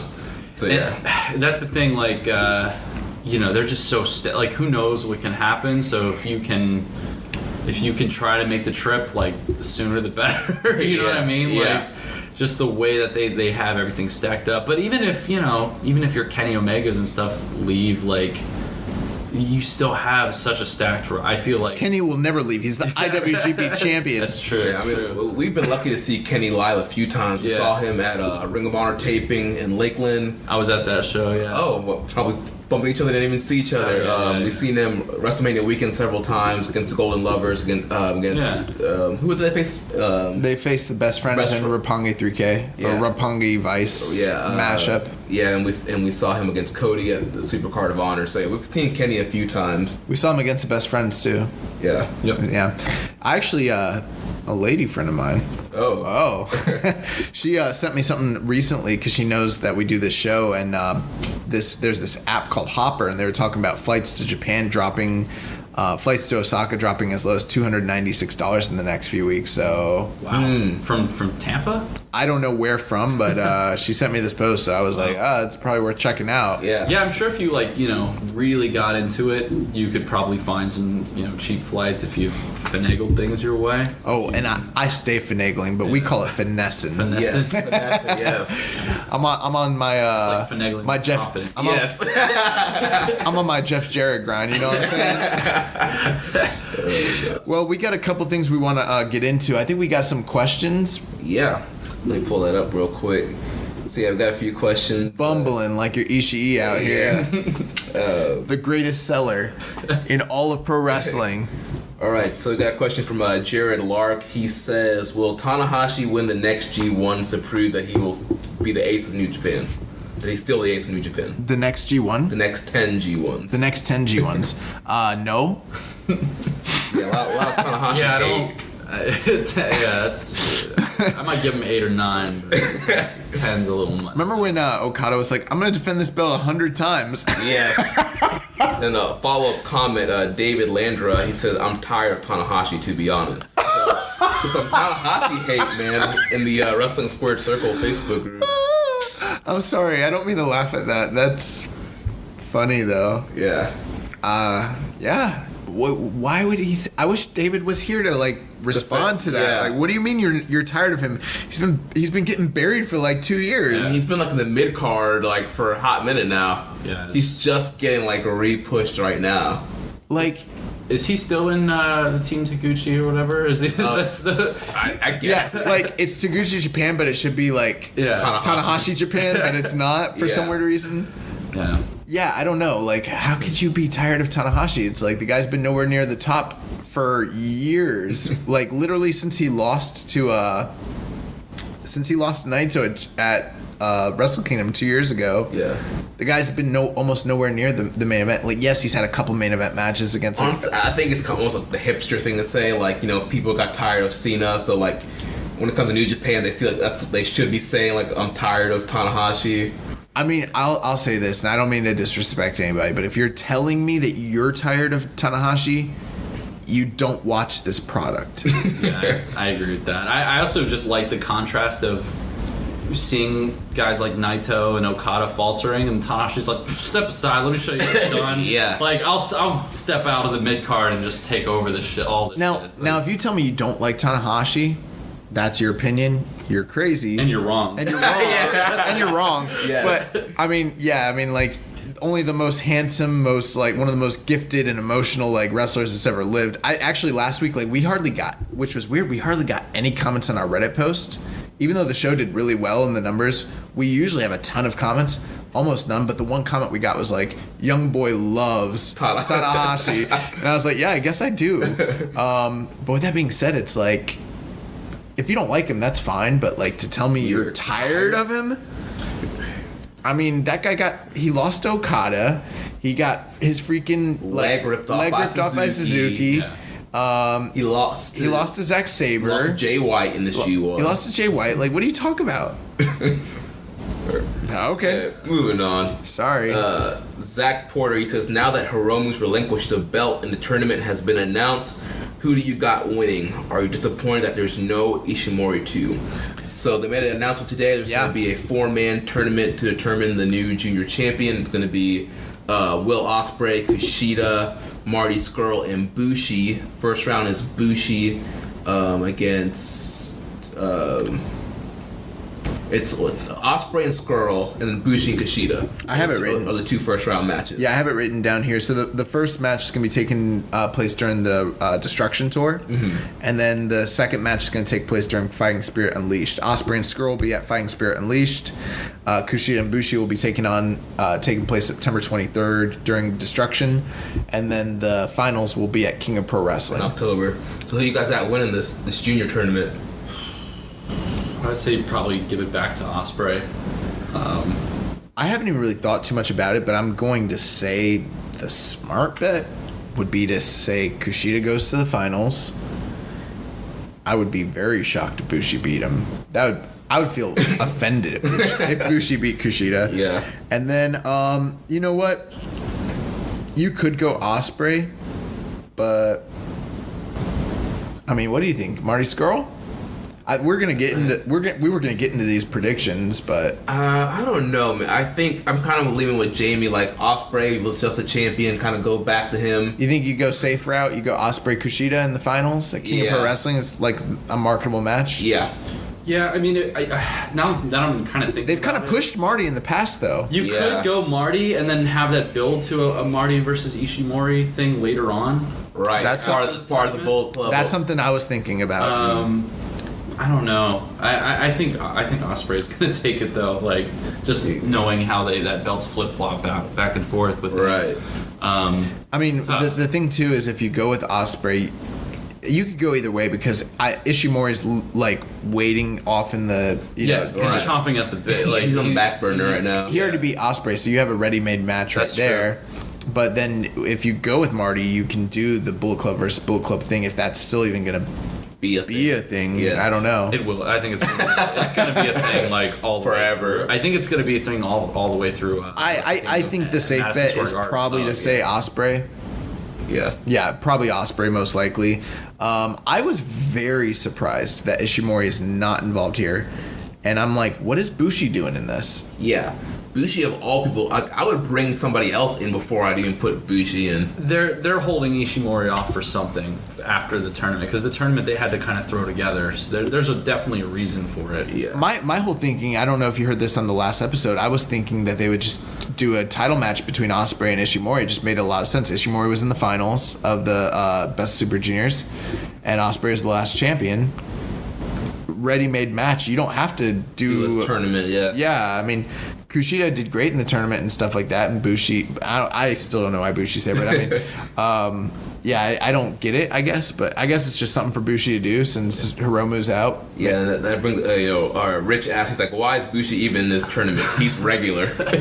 What if they push Bushi on the tails of Hiromu being hurt? Oh my god. As like a redemption story, like he's trying to win it for Hiromu. He like chokes people with a Takahashi shirt. He comes out with his own Daryl. He comes out with Daryl? Yeah. Yeah. They could. They could. It's a Daryl mask, actually. Yeah. It reveals. Oh, man. So I don't know. I mean, yeah, they could go the emotional route and have Bushi win this whole thing. Yeah. I mean, he's been a transitional champion in the past. I mean, they could do that, but Bushi sucks, man. I'm kind of with you on that. Yeah, I'm not feeling that. He's like a good guy to have in your crew. Yeah. He could spit the mist and do some stuff. He has the awesome mask Yeah. and the suits. But yeah, as a single, I'm not sure about that one. As a tag, I'm not sure about that one. Probably right. Oh my gosh. They need to trade him for Desperado. Yes. Oh, Get Despy in there. Yeah, why isn't he in it? Yeah, Desperado. I mean, he had a kill tournament. He's a tag. Junior right? tag champ. And he just lost that title that title opportunity. True. Yeah. Fuck that tag. Get him in there. And then Rich also asks, what move would we rather take, the Rainmaker or the V-Trigger? Yeah, I'm not trying to get my face smashed. So I mean, I can handle my chest getting caved in, but I really can't handle my face getting like destroyed. So I'm gonna say Rainmaker. Yeah. Yeah, I think definitely Rainmaker. I feel like a Rainmaker is this move that like is debilitating, but you're fine afterwards. Right. Also, I'll be able to wake up tomorrow. Whereas like a V-Trigger's destructive. It's a knee to the face. Yeah. Or the back of the head, depending. Yeah, I'm not trying to have like CTE, so Yeah. So you can counter a Rainmaker. Yeah. here's my question. When was Rich thinking about this? Like, he was driving to work one day and he was like, would I rather take a Rainmaker or a V-Trigger? Oh my god. Like, when are you going to like wrestling school, bro? Like to get in there and do this stuff. How about this? Would you rather take a PK or a V-Trigger? Oh. I think PK. I think a PK. That's still a chest. Yeah, I'm kind of with you on that. Because, dude, the V-Trigger's coming straight for your face. that's It really depends, though, because if it's Shibata's PK, then I'm going Rainmaker, or I'm going V-Trigger. Yeah, because you don't survive a... I would never, like, if I was like a worker, I'd never work Shibata. Like, I've been watching videos of Shibata, like, recently, and I'm just like, yeah, I would never fight him. Like, he's out there, like, literally, like, killing guys for no reason. Like, did you not know those things will work, bro? Like... He's the best wrestler. Yeah, he is. Yeah. No, like, literally, like, online, I've been getting into his, like, stuff when he left New Japan, like, so from, like, the mid-2000s. I've been digging into that, too. And I'm like, oh, my God, he was killing people. Like, he's literally killing guys. Yeah. He was vicious. He's violent. Like, he toned it down when he came back to New Japan. Yeah, he was able to kind of, you know, when he was having those crazy, like, main event strong style matches for sure. But, like, you know, he would have matches against, like, like Matt Riddle, you know. That was a good match. Yeah, and even like Zack Sabre, right? Like yeah. Like those weren't like your typical Shibata. Like he still did all his stuff and everything, but it was. I saw this match with him and Takayama, and I was just like, oh my god. Oh man. All right, next question comes from Tyler Fornes at The Real Forno on Twitter. He says, what implications will All In have on New Japan storylines? Will the match with Omega bring in Pentagon Jr.? Will Jericho attack Okada after the match to set up a feud? Non-canon. It's pretty much non-canon. Yeah. I don't think there'll be much. There could be like one or two small things. I do think though, we haven't really talked about, but like God is involved with StarCast, and they're not booked for All In at all, but they're just like conveniently at StarCast. I'm pretty sure that they're going to be involved in Kenny's match, and I think that makes sense because Kenny's not in the main event. Right. Oh yeah. He's in the semi-main event. And that kind of makes sense to me, you know, maybe they get involved. I'm not even saying he's going to lose, but they do something. Maybe they jump him after the match. I don't know. Set up a future match between them. I think that could be that's the one thing I'm looking at where I'm like, that could be something. You guys are going there, right? Yes. Yeah, we're going to be there. Yeah, I don't know. I'm not super hyped for the card really at all. I mean, I'm gonna watch it probably, but like, I don't know. I want to be proven wrong. I want to be. I'm sure it's gonna be like a really fun show. Like, Right. That's kind of what we've said before. Was like it looks like a really fun show. So, yeah, I think a lot of people had like a Starrcade or like some kind of bigger like card in mind. Yeah. But the Young Bucks and Cody, it's like this kind of like fun, super indie show. And I don't It feels like a WrestleMania weekend show. Yeah. Yeah, and it's like I don't want to like bury it too much because it's like Some of the matches are really great. Yeah. But in terms of like when you're as a wrestling fan, you know, I think we really dig into like the feuds and, you know, things like that. And there's nothing here that's very heated looking. You know what I mean? Do you guys like follow like Nick Aldis at all? Like, dude, like The only time I followed Nick Aldis is when I was watching TNA and he was like with Magnus. Or he was Doug Williams. Yeah. I think Doug Williams is awesome. I wish it was Doug Williams that was wrestling Cody, but yeah, dude, I don't care for Nick Aldis. Like, I don't follow him. Like, You know who I wish it was? Flip. Oh, Flip Gordon, yeah. I don't really like Flip, but I mean, that's one thing I don't understand is how they have been using Being the Elite to like build all these storylines and then nothing on the card except for like the only match that was pre-built by Being the Elite was basically Stephen Amell and Christopher Daniels. Nothing else in the card was actually. You think they were going to do Cody versus Flip, Hangman versus Joey Ryan? Nothing. Yeah. Yeah, really weird. Yeah. But yeah, what was the question? He was asking if, you know, Omega versus Pentagon, if that would bring Pentagon in. Oh no! I mean, there's rumors already that Pentagon and Phoenix are going to potentially WWE bound. So yeah, he's not coming to New And Japan. he was asking if we would see Jericho possibly tackle Okada. That could happen. That's gonna happen. That match will happen at some point, I think. Yeah. I mean, I'm thinking like Madison Square Garden, maybe. I don't know. I'm thinking maybe Wrestle Kingdom. Yeah. Yeah, I was thinking Wrestle Kingdom, and then I'm thinking maybe Jericho and Cody at Madison Square Garden. That's an interesting match. That could happen. Yeah. For the NWA World's Heavyweight Championship. I was thinking about it like I don't like. They'd have to throw a lot of money at him because it's like people don't like that would be the next unexpected Jericho thing. Like, oh, he'll never have a match in the States against WWE, and then he'd be like, "Fuck you, here I am." That would be like the most Jericho thing to do. Yeah. And then having him against Cody, it would be a good way to kind of have like maybe the semi-main with like a Cody and Ibushi or whatever you want to do in the main. Yeah. Well, Okada's gonna be on the card. Tanahashi's on the card. Naito's on the card. We don't know where the Bucks and the Elite land. So I mean, who knows? All right, Mr. ACP on Reddit, who we mentioned earlier, he has a bunch of questions for us here on Reddit. First question: what's the most amount of yen you'd be willing to pay for a monthly subscription to New Japan World? The most amount. So I don't want to give them ideas. Yeah, I'm fine with the. We have market research that shows that. So at like $9.99 yen is basically about $8 and change. Yeah. I would not pay more than $15 a month for my subscription. Yeah, I'm with you. Same here. Yeah. They'd have to probably do more for me to pay $15, but if they did, let's say they raised it in a crazy world, I'd probably still pay that just to be able to watch it. Yeah. I'm with you. I would expect more out of the service for that. Yeah. Do you try to watch any of the archive shows? Yeah. They don't work half the time. They don't. Yeah. It's because they're not on the same like bandwidth or server or something like that that the rest of the stuff is. If I'm going to pay $15, I want Kevin Kelly to go back and like English commentary over every single archive. Yeah. Well, we got some news regarding that on this episode, but I'd be watching the archives like me too, like Roland Bach versus Antonio Inoki. Like I watch that stuff. Super J Cup '94. Like that's this. It'd be great to go and watch that, but it doesn't work half the time for me, and it's super frustrating. So I only watch the most recent stuff on there now. I don't even bother anymore. Yeah. There are alternate ways. I wonder what Mr. ACP would pay. Yeah, I'll ask him.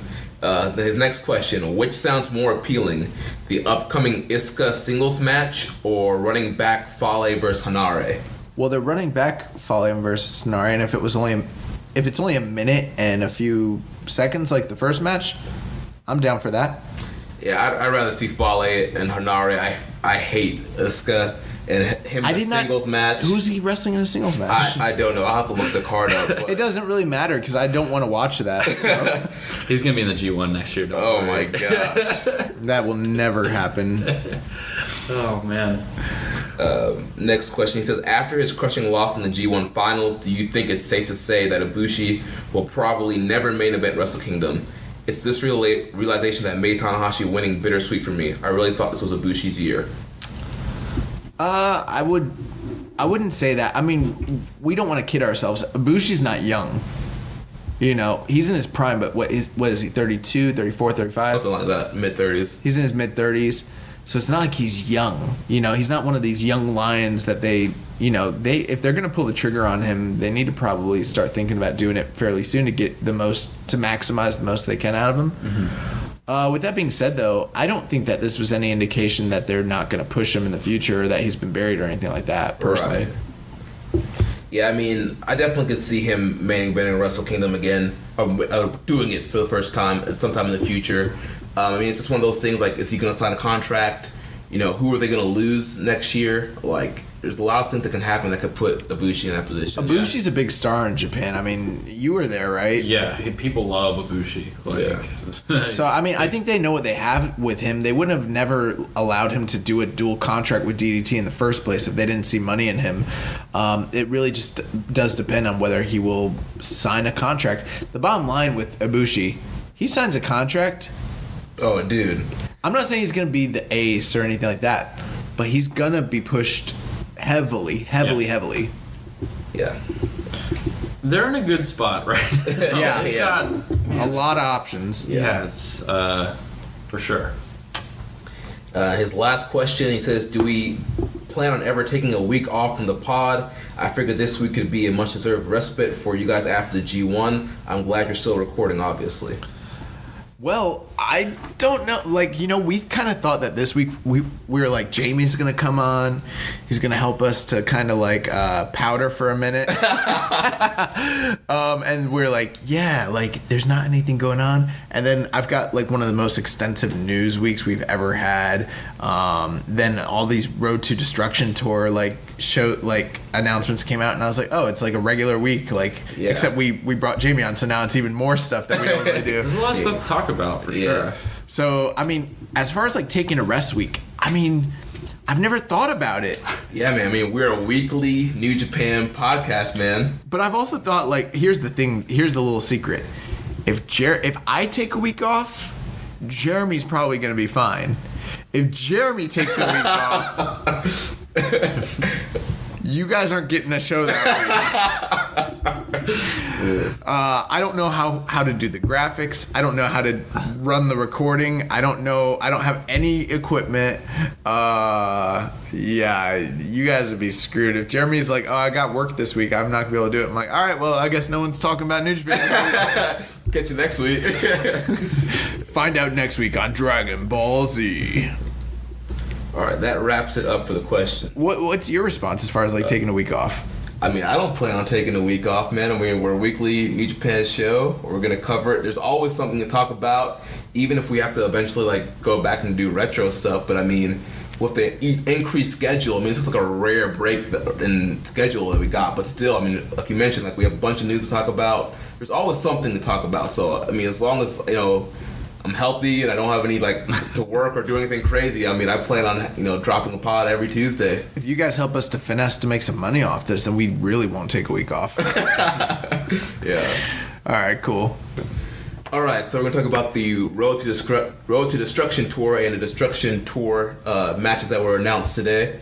Yeah, so there was a press release that came out today, September 20th, announcing upcoming matches and the full match cards for the Road to Destruction shows, as well as the 3 Destruction Tour shows. So we got 6 shows coming up, which we weren't even sure, you know, what we're getting, and right now we got a full plate right in front of us, right after the G1, which is awesome. So we've got Road to Destruction shows coming up on September 7th, 8th, and 9th, and then on September 15th, Destruction in Hiroshima, September 17th, Destruction in Beppu, and then finally, September 23rd, Destruction in Kobe. For the 3 main Destruction shows, all of them are going to be in full English commentary, which I don't think we got any Destruction Tour shows in English last year. No. Which is awesome. So I think, like, the main thing here, we're probably just going to cover, like, the main, like, the bigger matches, the main events, and any title matches, and kind of just give our thoughts and opinions on the matches here. Yeah. So on the Road to Destruction on September 7th, the main event is the Golden Lovers against Tomohiro Ishii and Will Ospreay. As the main event. Yeah. That is awesome. So, I mean, like, you know, it's no secret. I think, like, you know how I said earlier, like, I don't have a favorite? I think, like, I'm slowly starting to come to the realization that Ishii just might literally be my favorite, like, pro wrestler alive today. Yeah. And then, yeah, him and Will Ospreay against the Golden Lovers is going to be awesome.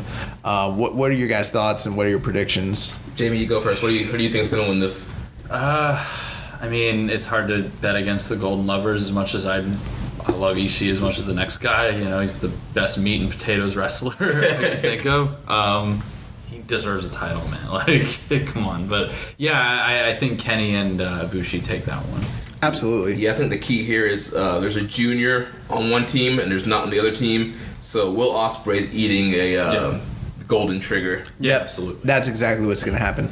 Oh, one thing before we move on, I wanted to address this because Mr. ACP had asked earlier about our opinion on Kota Ibushi. I know he had mentioned, like, him main eventing Wrestle Kingdom, but this was something that I saw on Twitter that was a very interesting fact. For the last 5 or 6 years, whoever whoever lost in the finals of the G1 ended up having a title match at Wrestle Kingdom in that same year, whether it was the IC title or the Never title. So based on that sort of statistic and Gato's tendencies, I'm assuming we're going to see Ibushi in some sort of title match at G1. Or, I'm sorry, at Wrestle Kingdom. So I just want to throw that out there. Ooh. And then on Road to Destruction, September 8th, the main event is Hiroshi Tanahashi and Juice Robinson against Kazuchika Okada and the returning Trent Beretta. That's a tough one. What are your thoughts, Jamie? Yeah, I have to think about that one for a little bit. So I think my question here is really who's lower in the eyes of the New Japan office? Is it Trent after just returning from a injury but being so freshly minted in the heavyweight division, or is it Juice who just got beat by like everybody in the G1?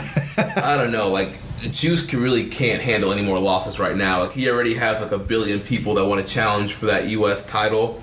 They probably need to heat him up going into the US show. That's what I was thinking, yeah, for sure.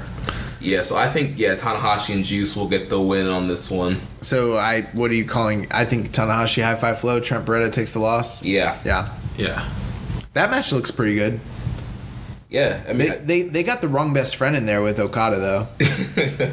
Real quick, what do you think about Trent being in a G1 next year?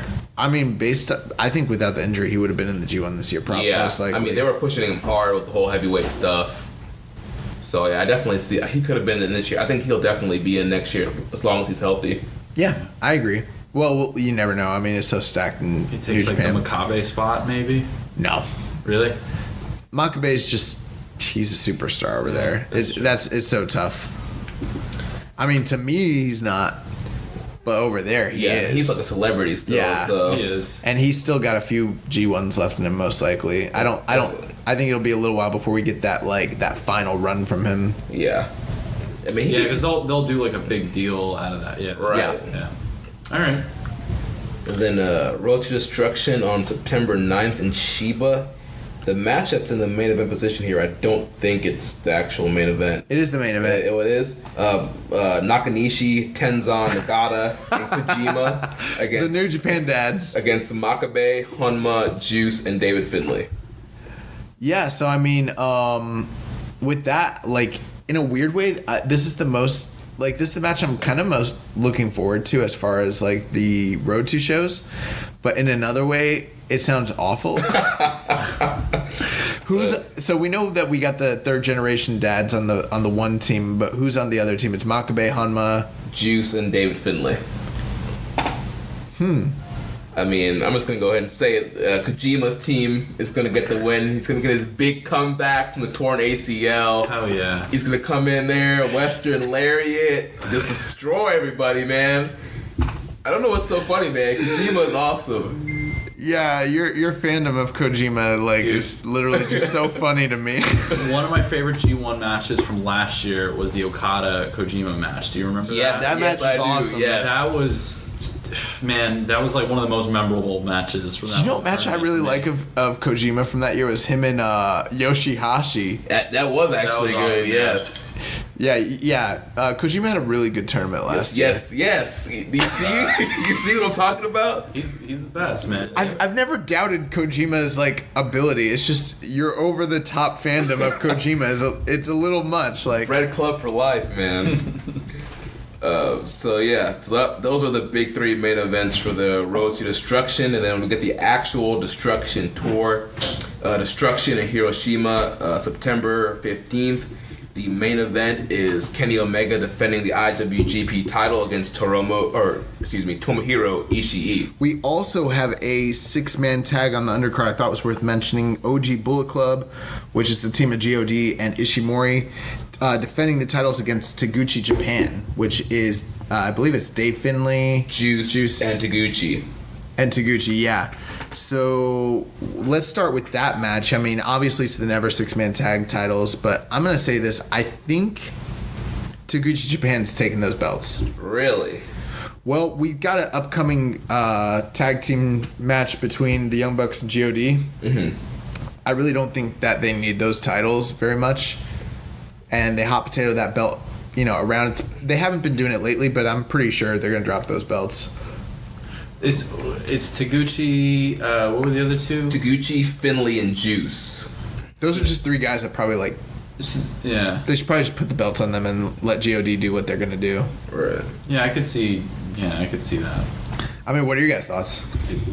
It's hard. I have no. It's so hard to predict the. It's the never titles. Yeah, They don't. They might as well not exist. I mean, yeah, you could do that. It's fine. Like, you know what I mean? Like, Yeah. but yeah, I could see like maybe like Taguchi's banana peel, slip on a banana peel, kind of Roll up like Ishimori or something. something like that. Yeah. That makes total sense to me.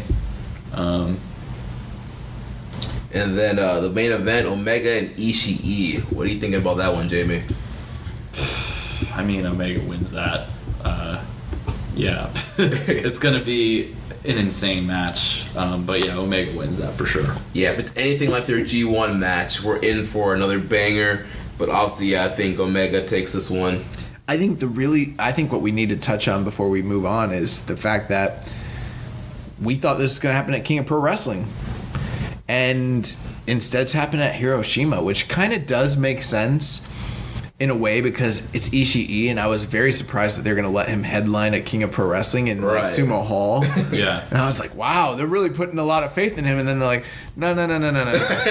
We're doing it in Hiroshima. And I was like, you're going to be on the first night of the main tour here. But with that being the case, I think anyone in their right mind is pretty much predicting, like, yeah, Kenny's not dropping the belt to Ishii in any like capacity, but this match will probably be incredible. Yeah, it's gonna be amazing. With that being said, I'm like, dude, how many times is Kenny gonna defend the belt between now and Wrestle Kingdom? Because you're probably definitely getting a Sumo Hall match, and not only that, it's like Power Struggle's coming up. He could forego a title defense, but Kenny's crazy enough where like He'll want to do it. we might get 3 title defenses before Wrestle You Kingdom. still have the IC belt hanging around that could, make a surprise return for something like a Power Struggle. Not with Jericho attached to it. Oh yeah, when's his cruise? That's in October. It's just he doesn't work. He's not going to work a small show in any capacity. Like he's just not going to. I mean, you throw enough money at him, it's a way to kind of. I think he's only going to work like a King of Pro Wrestling is the only thing he would probably work. That's true. Or like we've been talking about, we might not see him until Wrestle Kingdom. That's what I think will probably happen. But you do. The option is still technically out there if you want to get around another Kenny defense and have another belt headline. I think with them having like the Never belt and the US belt, they could probably just do that. But I kind of think like Kenny's like, I'll defend the belt. And I could see them. Also get the defense record, or not the record, but at least get some defenses racked up before he leaves. If he leaves. I mean, I don't know. We'll see. But I think he's definitely going over Ishii here. I just I hope at the end of the day this is a match that helps both guys. I think the idea of Ishii has headlined. I think his last title shot was against Naito a couple years ago at Dantaku. Was when that happened. And it didn't really seem to lead anywhere for him. But I'm hoping that at this point, after his G1 performance, I don't want to see him in a freaking gauntlet 6-man tag match at Wrestle Kingdom again. No, yeah. It's time to just go in on this dude and elevate him and make him a singles guy. There's no reason why he couldn't be the Intercontinental Champion. That would be a tough call and a tough order, but I don't see why not at this point. Ishii's one of the best workers in the entire business. Absolutely.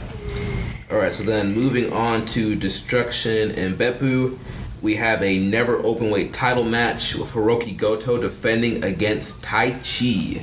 I am glad that this match is happening in Beppu, even though I'm not downplaying Tai Chi, but there was a part of me that was like, well, it's are they going to do that at King of Pro Wrestling? And so we've kind of touched on this before. These are some of the most stacked Destruction cards we've ever had. Yeah, they did not do this many title matches at Destruction last year. So with that being said, I'm gonna go Goto just because that seems like the safe bet. What are you guys thinking? What do you think, Jamie? I'm picking Tai Chi. Oh. I think you have an interesting story where he's. I don't know. Has he been putting stuff out there that he's salty that he wasn't in the G1 even though he's a heavyweight? Yeah. This could be a way where it's see, I told you guys, he wins the belt, and Goto can lose. That's fine. Right. I mean, on that, I think that would be super interesting if they did that. Yeah. On that final G1 night, he won the tag match against Yoshihashi. He pinned Yoshihashi. Yeah. And a lot of people were saying Tai Chi should have had Yoshihashi's spot. That's what I'm saying. Have Tai Chi be a little bit vindicated here, and then you have him just be the biggest pompous asshole coming out with this never belt. You right. know what I mean? It's see, I told you I should have been the G1. I'm the never champion now. It would be. They won't do it, but it would be great if he only defends against juniors as a heavyweight. Well, he was saying that in his promos leading up to the triple threat match at Dominion. Yeah. He's I'm gonna win this belt. He's it's never open weight, so I'm gonna defend against all the juniors first. We'll see. I don't know if the company's as behind Tai Chi as some of his fan base is growing. He's definitely had a growing fan base in the last year. I mean, I'm on Team Miho Abe, so. Hell yeah. But I would love. Oh my God. So and there are people who've been critical of me for being critical about Goto this year, but even though Goto's had great matches, I just haven't been compelled about this title reign. That being said, I would love to see Taichi have I'm gonna defend this never title against all the juniors. Yeah. Yeah, that's what we're just talking about. Yeah. I mean, I would love that, but for some reason, I just feel like Goto's gonna win. I don't know why. I think he's gonna retain. Yeah, you're probably right. just the way the way that Taichi's been sort of treated in the past, I could totally see that. But again, I could see like your scenario where he uses this as a platform to get pushed. So I mean, it can go. I think it's kind of up in the air. I mean, they've done never title switches around the Destruction Tour. I mean, I remember a couple years ago they did a switch with Evil and Shibata, which lasted like 8 days. That's right. Oh yeah. Remember they did that? Wow, so I mean, the never title is not like, one of those. It's not the IWGP title. They just flopped it. They had the triple threat at Dominion where Elgin won it, and then they dropped it right back to Goto. So I mean, yeah, the never title and the sixth never. At the same time, though, it's like, what are you gonna do with Taichi? Is Taichi gonna carry that into Wrestle Kingdom? I don't know. I mean, we'll see. Yeah, we'll see. Yes. The main event of that evening is going to be a grudge match between Tetsuya Naito and Minoru Suzuki. I'm hoping that this match delivers on the build that their previous match had. It had this incredible build, and then I was so underwhelmed by the actual match, but there was these shining moments of excellence in that match where you're like, this could have been so much better than it ended up being. Mm-hmm. And I'm hoping that this match rectifies that for me, where we're talking about a match of the year candidate type quality, situation between these two guys. Yeah. Who do you think takes it? This is interesting because I know Naito won the last match, right? Yeah. Yeah, and it's like his one big win this year, isn't it? Like it's just like his one big win. Is Suzuki gonna get this win back? Oh man, I don't want to pick. Like, it's like I want to pick Naito, but there's this part of me that's like, I've been conditioned this year to be like, just like dude's taking an L. I'm gonna go Naito. Suzuki is just, he's kind of like Naito in a way where with Naito, right? He's taken lots of losses, but at the end of the day, he's the most over guy. Suzuki can take losses. True. And he's the scariest man ever, and it doesn't really diminish his credibility as a scary heel, especially if you do it the right way. Yeah. With that being said, I'm going to go Naito because I think that I'm hoping that this is about rebuilding for him. And rebounding. I'm gonna go Naito too, just because you had Zack knock Naito out of the G1.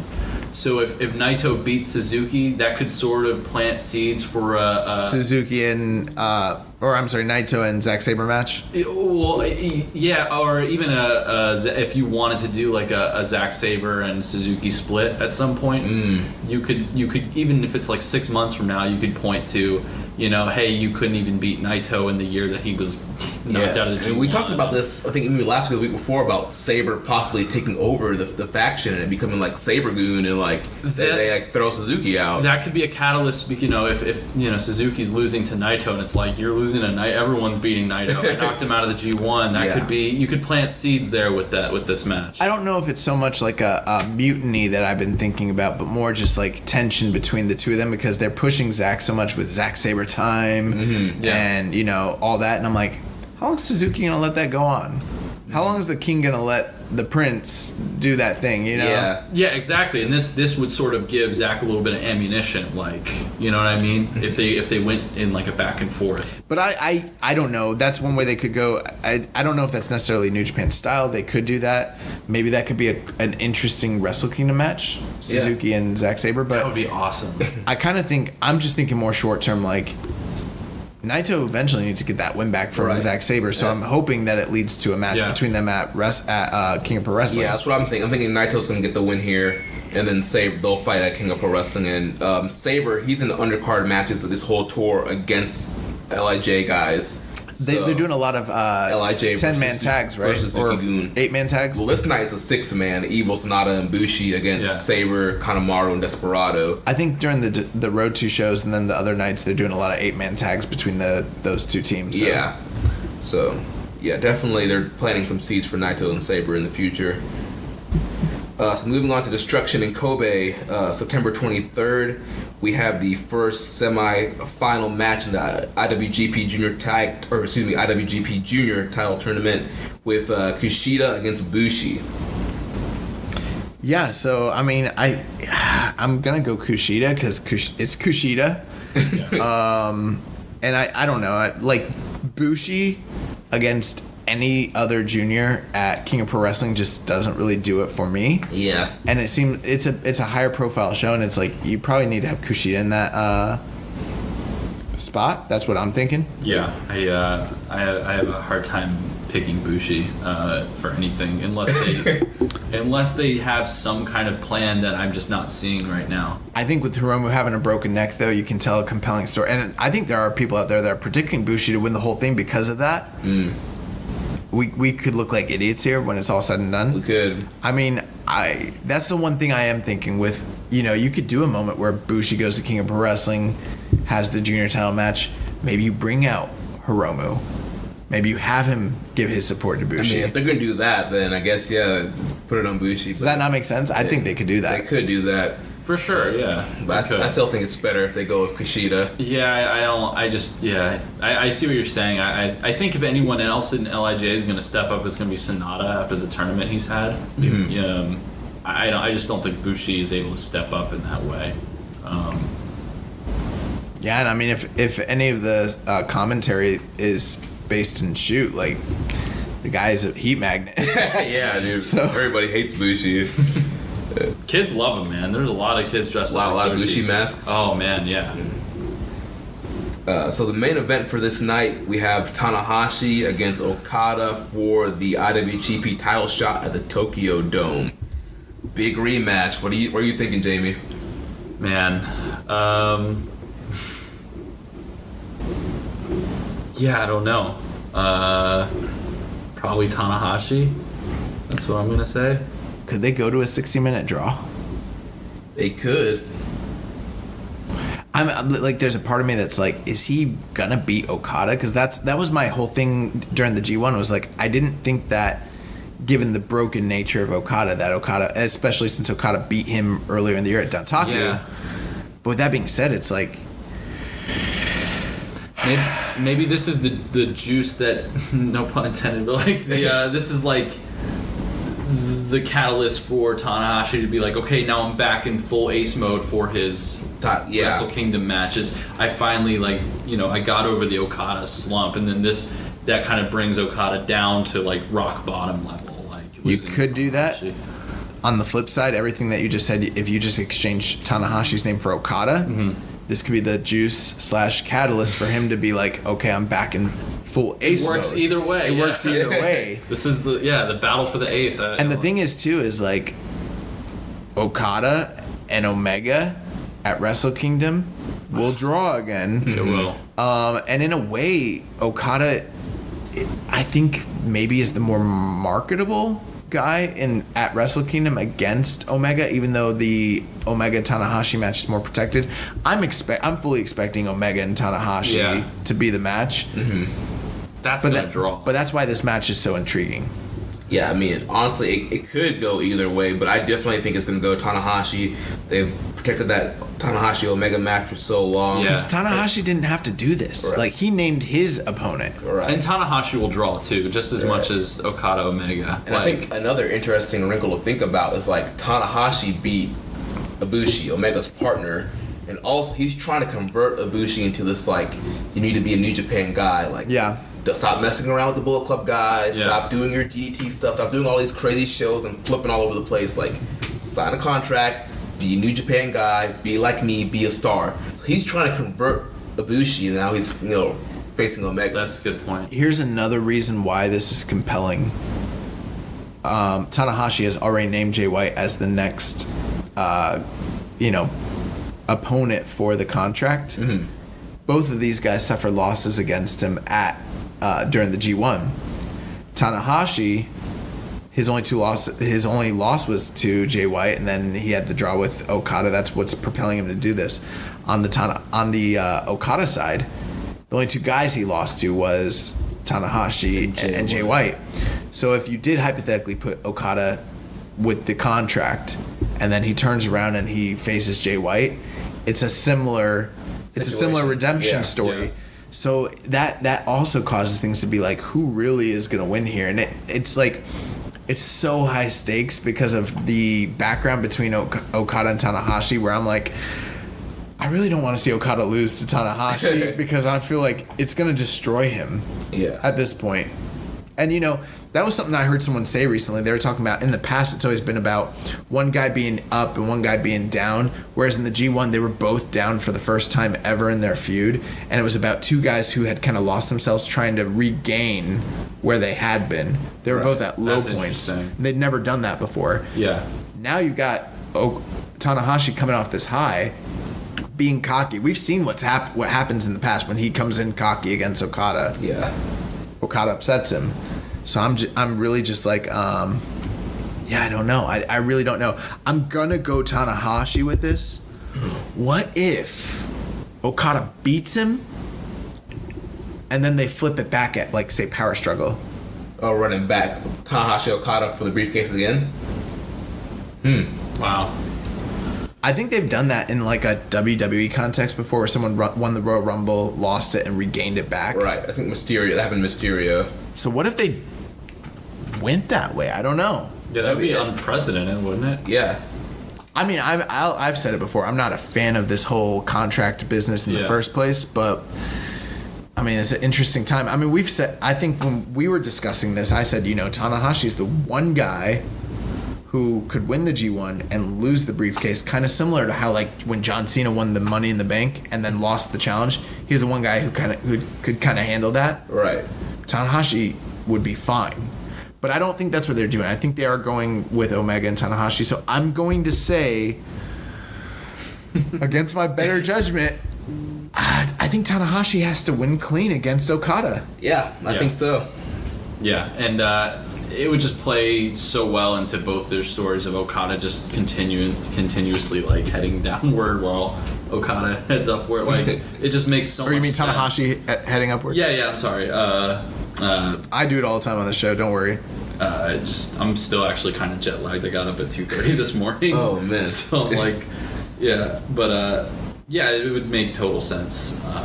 But yeah, I could see if you wanted to throw in a curveball, I could see Okada winning as well.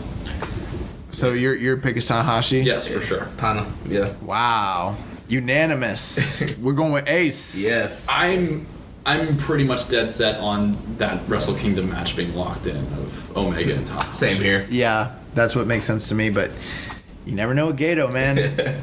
So, Fighting Spirit Unleashed, which is also coming up here in the States. We don't have the full card yet, but a few matches. I don't think I'm ready to give my predictions yet, but we can kind of have a discussion about a few of these matches. So, they announced that Juice Robinson versus Cody is going to be for the U.S. title and be the main event. Is that correct? Yep.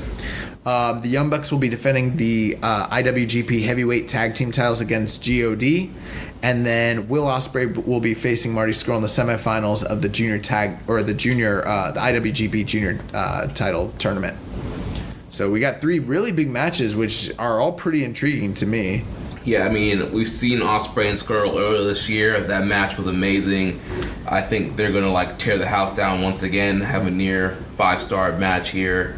I don't know who they're gonna go with yet on this one, but yeah, I think that's gonna be great.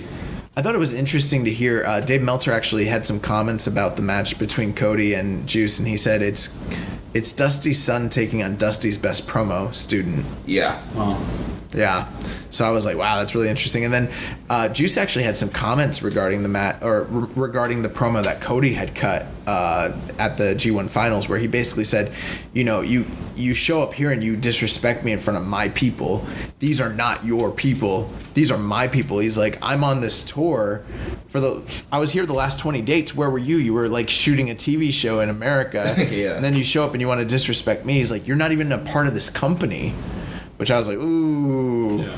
Another interesting thing, Cody could walk into this match as the NWA champion.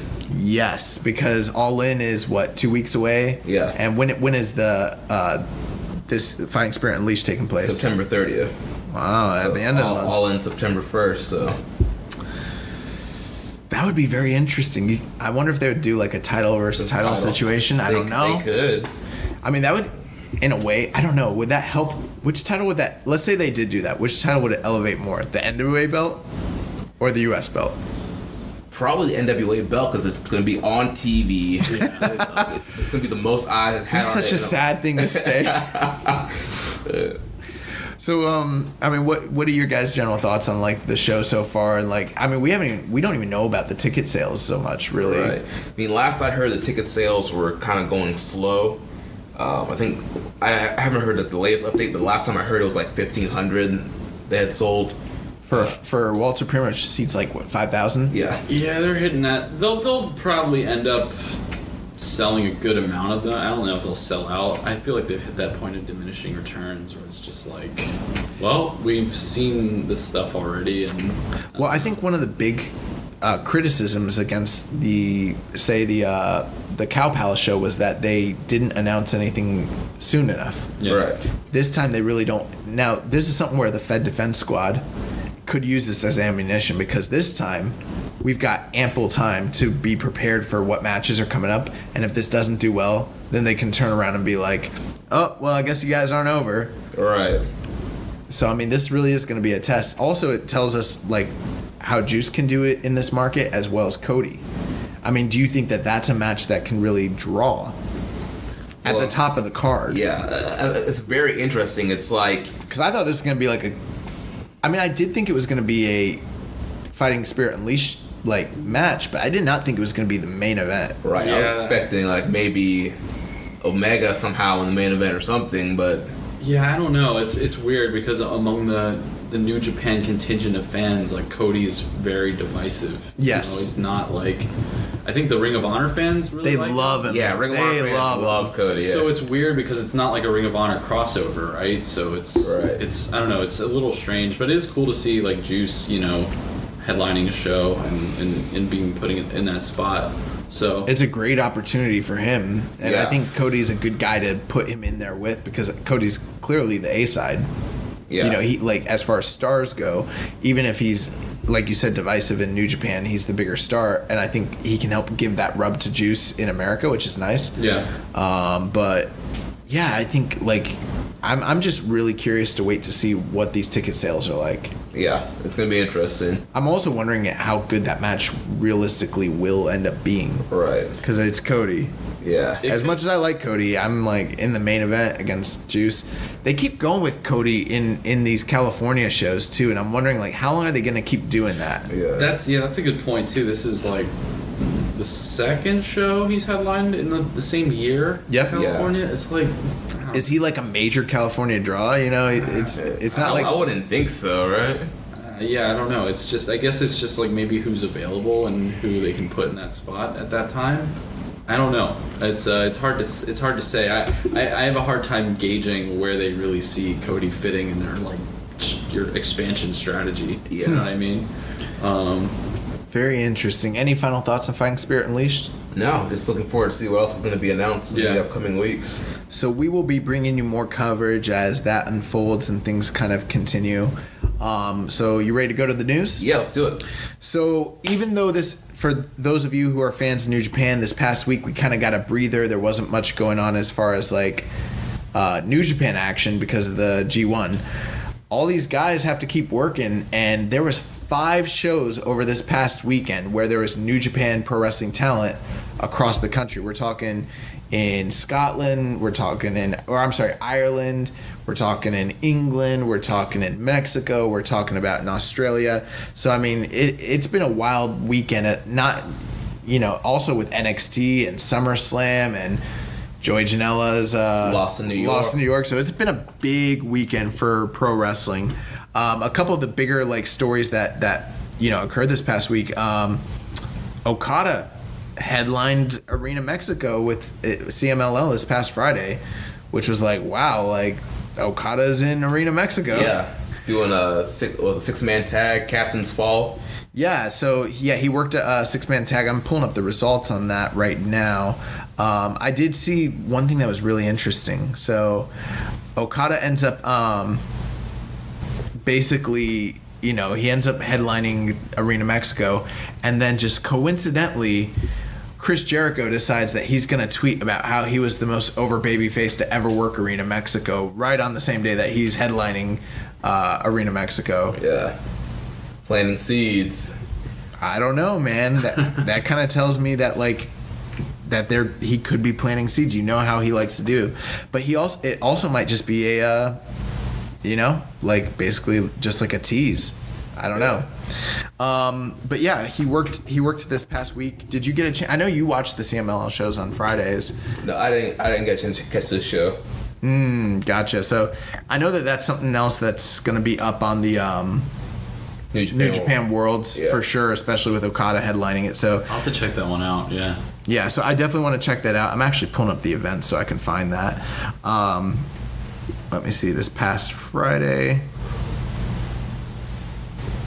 Professional podcast, ladies. So yeah, he worked the semi-main event. It was Okada, Negro Casas, and Ultimo Guerrero, which is an incredible team, taking on El Sky Team, Mystico and Valiente and Diamante Azul. They won. Okada, Negro Casas, and Ultimo Guerrero won in 60 minutes and 31 seconds. For those of you who don't follow the Cubs fan, if you're not familiar with him, the Cubs fan is probably the most comprehensive lucha fan on the internet. He actually did a whole question and answer session about Okada coming to CMLL. So if you get a chance, you definitely want to check that out. This past Friday as well, Rev Pro had their Summer Sizzler event. And in the main event, Tomohiro Ishii was wrestling Walter for a number one contendership match for the Rev Pro Undisputed British Heavyweight title. And I think most people were assuming that Walter is going to beat Ishii. Not so. Tomohiro Ishii has defeated Walter clean. That's a big win for Ishii. Yeah. Rev Pro knows what's up. I just think it's really interesting because Ishii just came off the title, and I was kind of thinking with Walter and his pushes and things like that that I was totally expecting Walter versus Suzuki. Me too. But it looks like they're going a different direction. So either Ishii's going to be wrestling Suzuki next, or whoever takes the belt off Suzuki. So I haven't heard too much about the match. I saw a few video clips. It looks awesome. I mean, how could Ishii and Walter not deliver? Right. God, yeah, I gotta watch that. Yeah. Earlier on the same card, the Great O'Karn defeated Shane Strickland. Shane Strickland was on the card? Yep, Shane Strickland lost, and then Kushida defeated Adam Brooks as well. So it looks like Summer Sizzler. That's one of the bigger shows Rev Pro does. That seems awesome. The next day, OTT on August 18th, they ran WrestleRama 2, which also featured several New Japan stars. Kushida actually wrestled Shane Strickland the next night, so Kushida beat him, so he's 2-0 on this tour. Aside from that, Tomohiro Ishii defeated Juice Robinson. Also, speaking of Walter, he did defeat Jordan Devlin to become the new OTT World Champion. So, dude, he must have crushed Jordan Devlin's little chest. I'm sure he probably did. And then MCW had their 100th show, the International Showdown, which also featured several New Japan stars. That being the case, let me see who won in some of this stuff. So they had Slex take on Will Ospreay for the MCW Heavyweight Championship. Slex ended up defeating Will Ospreay. So, we also saw Slex last year against Okada. Yeah. He's pretty much the top guy in MCW, so that's interesting. And then in the main event, Tetsuya Naito defeated Jonah Rock, who's also done interviews on this podcasting network before. Yeah. So Jonah Rock, PWG, he's one of the next big guys, and that's who they ran their 100th show against Naito, and with Destino took Jonah Rock down. I definitely want to check that out. A lot of excursion matches this weekend. Yeah, man, a lot of great stuff we gotta check out. Ring of Honor ran their Honor Reunited tour this past weekend. They ran shows on the 16th, the 18th, and 19th. They had the International Cup, and then the winner of that ended up taking on Jay Lethal. You had your regular characters. The Bucks were on the tour. I think Marty Scurll was on the tour, different stuff like that. So I haven't heard too much about that. But, yeah, I mean, it's just crazy, Over one weekend, 5 different companies running New Japan talent just shows you the expansiveness of this company. Yeah.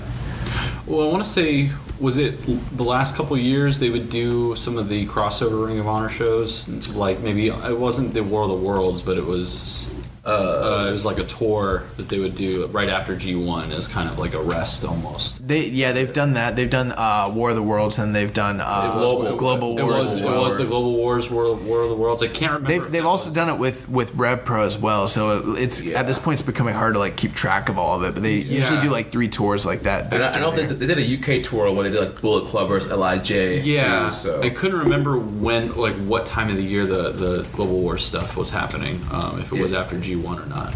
But So a couple bits of New Japan Pro Wrestling news just to kind of wrap things up. So earlier this past week, Kevin Kelly tweeted out that he's actively working on covering classic New Japan Pro World matches. That's awesome. And they are going to be presenting those matches with English commentary. I don't know how far back they're going. I would sort of assume they're probably doing the more modern classic matches. And work their way back. I mean, I don't think that they're going to be doing like, like the first G1 or anything like that. That would be dope. Yeah. That would be. But I'm gonna guess that maybe they start with from Wrestle Kingdom 9 on. That would seem more likely, something that they'd be doing, which I would love that. That'd be amazing. Is Chris Charlton going to be involved? I don't know. I don't know who's going to be involved in it. All we got was the tweet. So I mean, we'll find out more. I think once it starts popping up in New Japan World, we'll find out. Yeah, but we'll see. That'd be super interesting. That guy. Have you guys read Eggshells at all? I have not read it yet, but I plan on reading it. We have not had a chance to check it out, but I guess now, since Chris Charlton's name's come up, we're actually be having Chris Charlton on this show next week. That's crazy. Yeah. Damn. Yeah, so we'll be doing a review or interviewing him, talking about his books and talking about his time calling matches for the G1, and so that's super cool. Yeah, that's a good get. We're super excited about it. Yeah, this dude just slid in the DMs and he was like, "Sure, I'll do it." Well, we've been talking about it for a while about having him on the show, and he was super gracious to come on. So if you're a listener and you want to check it out next week, Chris Charlton will be on the show with us. So, no weeks off. Yeah, I've been reading his Tokyo Dome book, and just that would pair really nicely, like having him cover some of those old matches with Kevin Kelly. Yeah, that would be perfect. Yeah, his knowledge is so expansive. Yeah.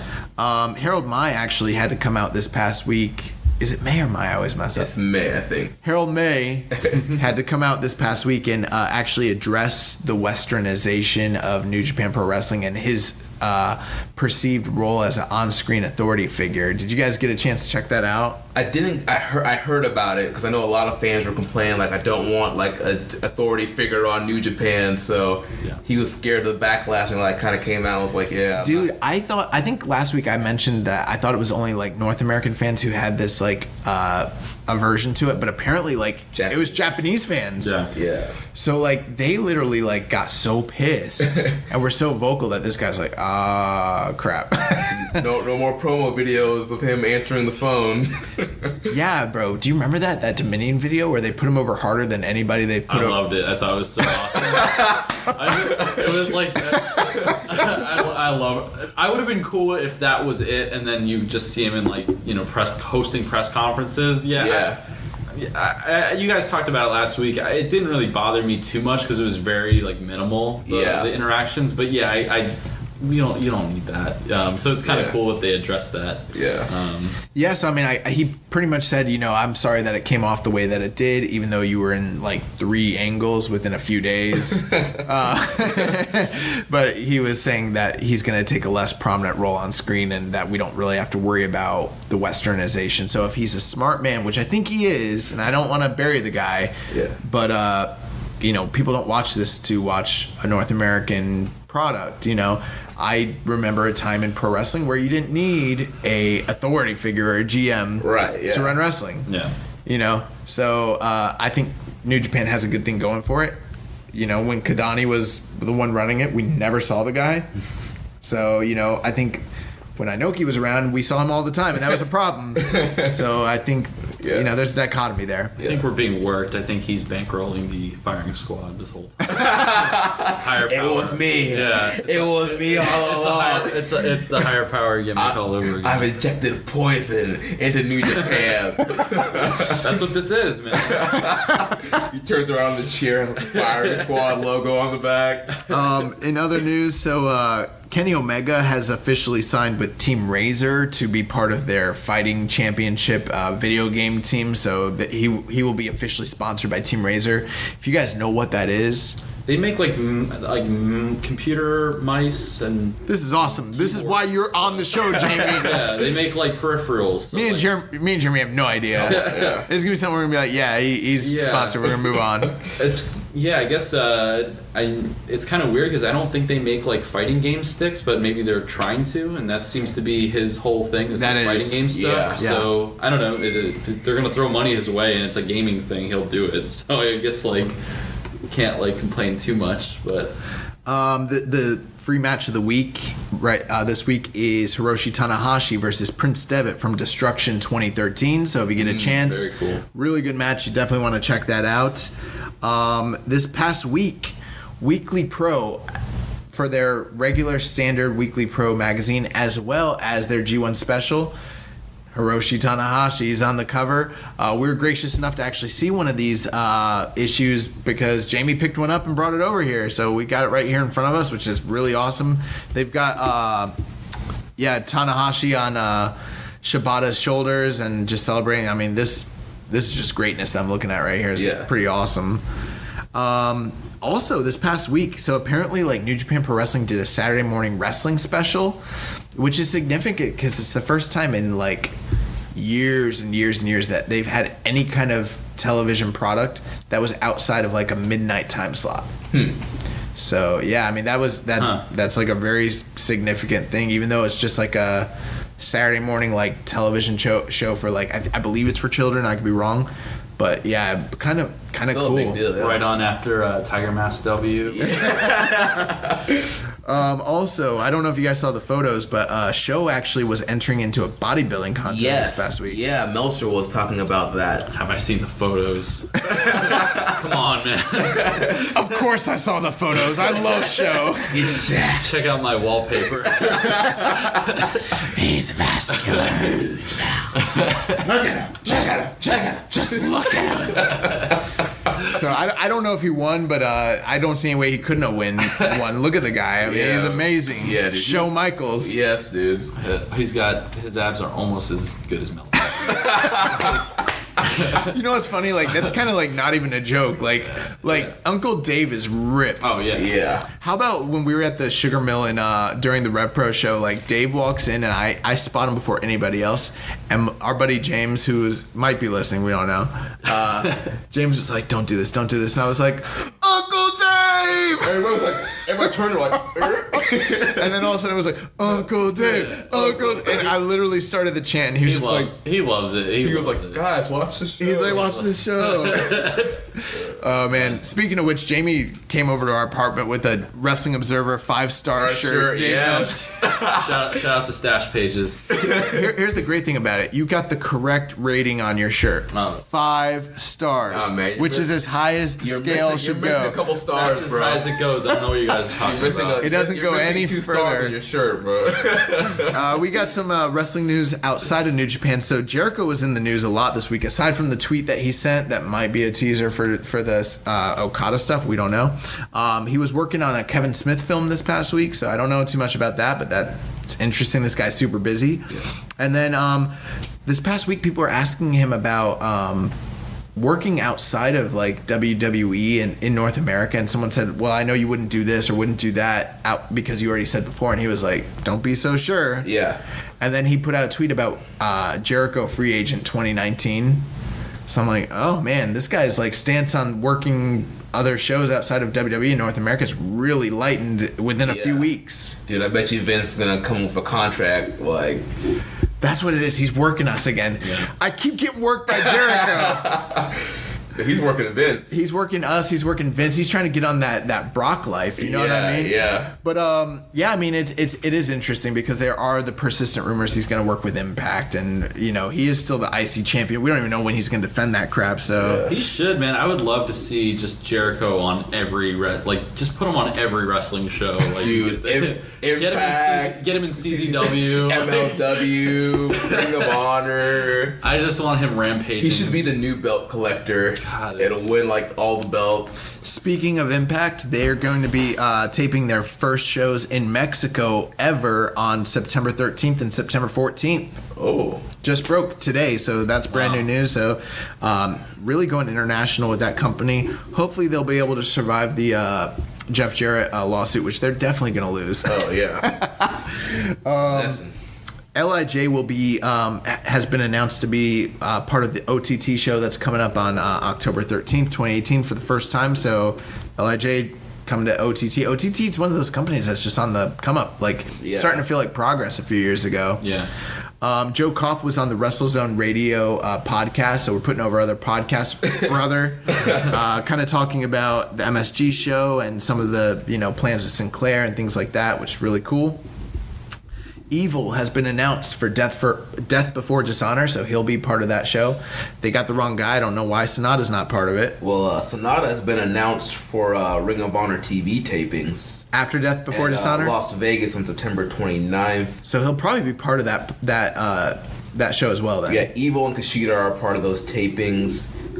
It says that Sonata, Evil, and Kushida haven't been announced for Death Before Dishonor pay-per-view yet. Most likely they will be. Yeah. The free match, so RevPro has started doing a free match of the week as well, and if you guys get a chance, you definitely want to check out this week's match. Tomohiro Ishii versus Chris Hero from Global Wars. If you have not seen that match, 4 3/4, it's awesome. Strong style. That young knockout kid. Yeah, Chris Hero ain't nothing to F with. You know what I'm saying? Yes. Also, there was news that Sinclair is interested in buying the Fox Sports local affiliate TV stations. Very interesting, considering WWE just, inked the deal with Fox. Yeah, but it looks like they might be wanting to dump the Fox Sports channels, and Sinclair's looking to expand. So, I mean, I don't know. They've got a sports-centered product in Ring of Honor. Dave Meltzer's talking about this. Very, very interesting stuff. This whole changing landscape with wrestling is... We have to keep our eyes on it because this stuff is changing so quick week to week. Lots of WWE... Oh, did you have something? No, good.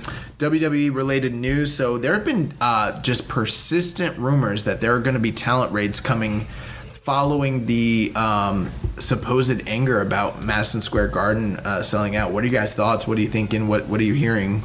Well, I've been hearing Pentagon and Phoenix are possible potentials. That is a rumor. There have been, basically things going on with Pentagon and Phoenix and some changes to the booking in MLW due to that. So it seems to be a persistent thing. It looks like they might be NXT bound in the near future. But interesting, though, for the next set of MLW tapings, they did announce Pentagon versus La Parka in a Mexican street fight. So, oh my God, sign me up. Oh my God. I still think they're doing the Rush and La Parka stuff too, so I'm excited about that. So it seems like Pentagon might still be sticking around, so we'll see what happens. But yeah, I mean, I think they're going for the elite, man. Yeah. And they're definitely gonna go for it. Well, if they get a sign, who knows?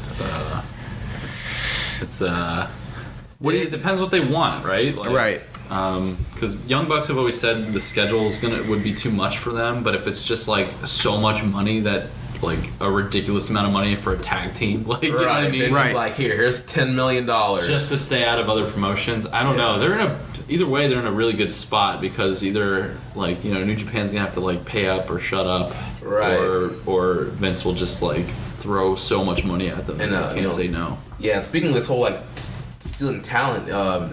Matt Riddle just signed with NXT, but it came out that Riddle received an email from New Japan about a deal, and Gabe Sapolsky told Triple H, like, hey, Riddle just got an offer for New Japan. Next thing you know, Triple H calls up Riddle, they have a long conversation, and next thing you know, Riddle's in front row TakeOver Brooklyn 4. Yep. That's good for him. I feel like it was the right move for him there. I mean, as much as I would love to see Riddle in New Japan, I think he'd be amazing. So many good matches, but like, just I think it makes sense for him to go to WWE. Like, I think he would do really well. He would stand out there more than other guys would. Plus, he can smoke weed there, and he cannot smoke weed in New Japan. That's true. That's the nail on the head. Yeah. For sure. Other news, so Ricochet has started to call himself the Ace as a homage to Hiroshi Tanahashi. Yeah, he got permission from Tanahashi. So that's very interesting. I guess he's the Ace of NXT, but you never won a G1, buddy. So, no, we're big Ricochet fans. Congratulations on his U.S. title, or what is it? North American title, yeah. That ugly belt.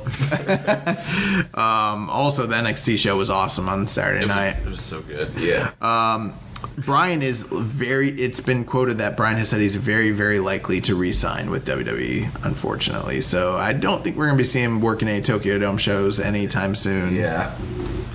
And then this past week, what's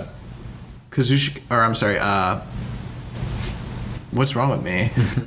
Shinsuke Nakamura was being interviewed and asked about whether he was going back to New Japan or re-signing with WWE, and he basically said, like, you know, he keeps hearing all these rumors about New Japan contacting him, and he said that nobody from New Japan has contacted him about his upcoming contract negotiations.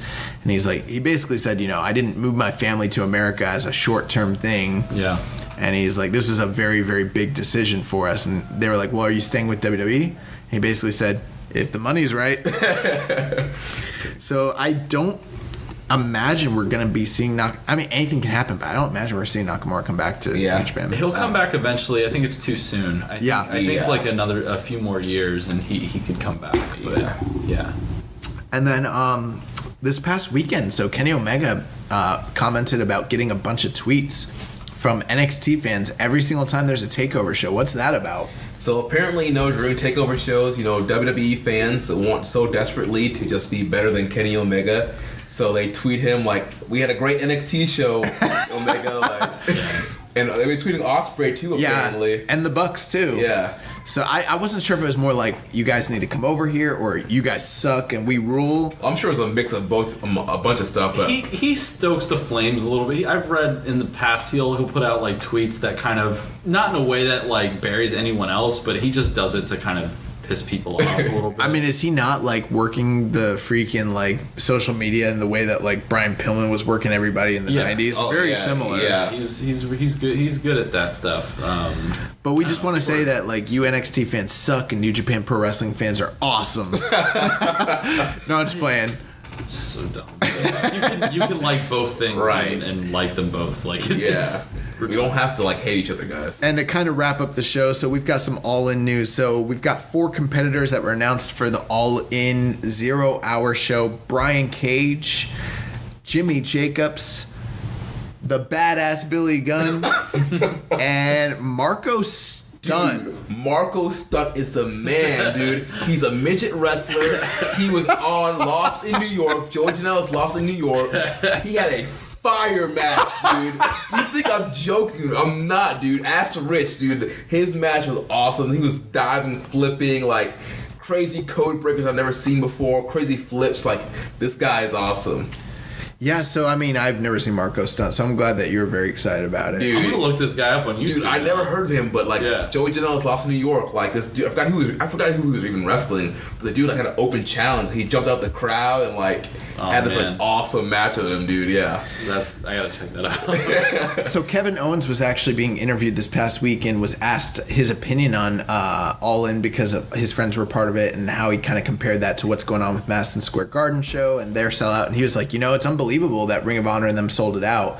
But he's like, but at the end of the day, it's kind of an easy sellout because it's taking the same place on the same weekend at the same time as WrestleMania. Whereas these guys, even though they sold less tickets, they did it in 30 minutes and they did it just based off of themselves. Right. Sure. And I was like, that's a very interesting take. And he was like, a lot of people are going to diminish what they've accomplished, but nobody's ever done what they did. And there's plenty of companies that, even though the Madison Square Garden show is a big, big deal, it's like you have a head start because it's on the same weekend as WrestleMania. Yeah. So I was like, very interesting. I would even say that they would probably, I don't know if they would sell out as fast. I still think they would sell out MSG with the New Japan, just being on the East Coast, they haven't run like a full New Japan East Coast show. And I know it's like a Ring of Honor. I don't think anybody is kidding themselves in saying that, Ring of Honor sold this thing out. Yeah, no. It's the New Japan. It is. Yeah. Without if it was just Supercard of Honor. Oh, it's the G1 Supercard of Honor. It's the G1 Supercard of Honor. Yeah. Yeah. So, I mean, the Young Bucks are actually going to be debuting their brand new entrance theme and soundtrack or music during All In. So apparently they're gonna have their own music. Hopefully it replaces both themes in both Ring of Honor and New Japan. Yeah, dude, both themes are kind of weak. I like the Ring of Honor theme, but I do not like the New Japan theme. Is like New Japan theme super sucks. generic, like create a wrestler, like video game music. There was also some facts about the MSG sellout that Dave Meltzer kind of shared, which I thought were really interesting. So he said that this was the second fastest sellout for a wrestling show of Madison Square Garden ever in history, and the first ever non-WWE gate to do over 1 million sales or $1 million as a gate. The closest in America was those Georgia Dome shows that WCW ran for Nitro back in the day. Yeah. But they never even toppled 1 million, even in their heyday. So, I mean, huge deal. Wow. Madison Square Garden hasn't sold out since 2015. The next closest show in North America to the gate that this show has done was the anniversary show CMLL did a couple years ago when they did Atlantis versus Ultimo Guerrero, Mask versus Mask. And this might literally be, outside of WWE, the largest gate outside of the Far East talking about Japan in any country for pro wrestling. So for those fans who are out there who, and this show's not about divisiveness, we're not about setting up, anti-WWE and New Japan fans, but there is that contingency of fans who are very anti against this, and there have been people who've been like, they're competing against their developmental product, and they're not competing against WWE as a proper, Right. It's like, dude, they just did over $1 million as a gate. This is telling you something, and they don't have a match announced. Why are people why did this thing sell out in 3 days? Right. It's because people are dissatisfied with the product, and it's literally just, I want to be part of history. It's also just something different too. It's NXT's something different. It's not it's not developmental. Like it's not. It's not. It's maybe like 5 years ago. When you had like Bo Dallas against like Curtis Axel in an NXT main event on like dark that was like on like a random European channel. I mean, if you compare the young lions that get matches on big New Japan shows to the takeovers that have developmental guys, it's kind of the same, right? Yeah. Like maybe not young lions, but like maybe the people who just got back from excursion would be a better comparison to make. Right. I guess. Like I don't know. It's not developmental. Yeah. You don't have a developmental show with Ricochet, Adam Cole, Roderick Strong, and Kyle O'Reilly and Keith Lee, War Machine, Matt Riddle. That sounds like a super indie. It sounds like the greatest super indie of all time. Like it's the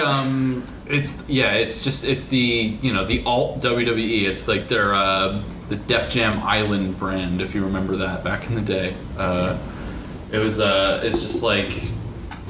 It's cool to have these different alternatives, It's not even about like which one is better. I mean, there is a clear choice of which one's better. But I don't know, man. NXT's really good. I love NXT.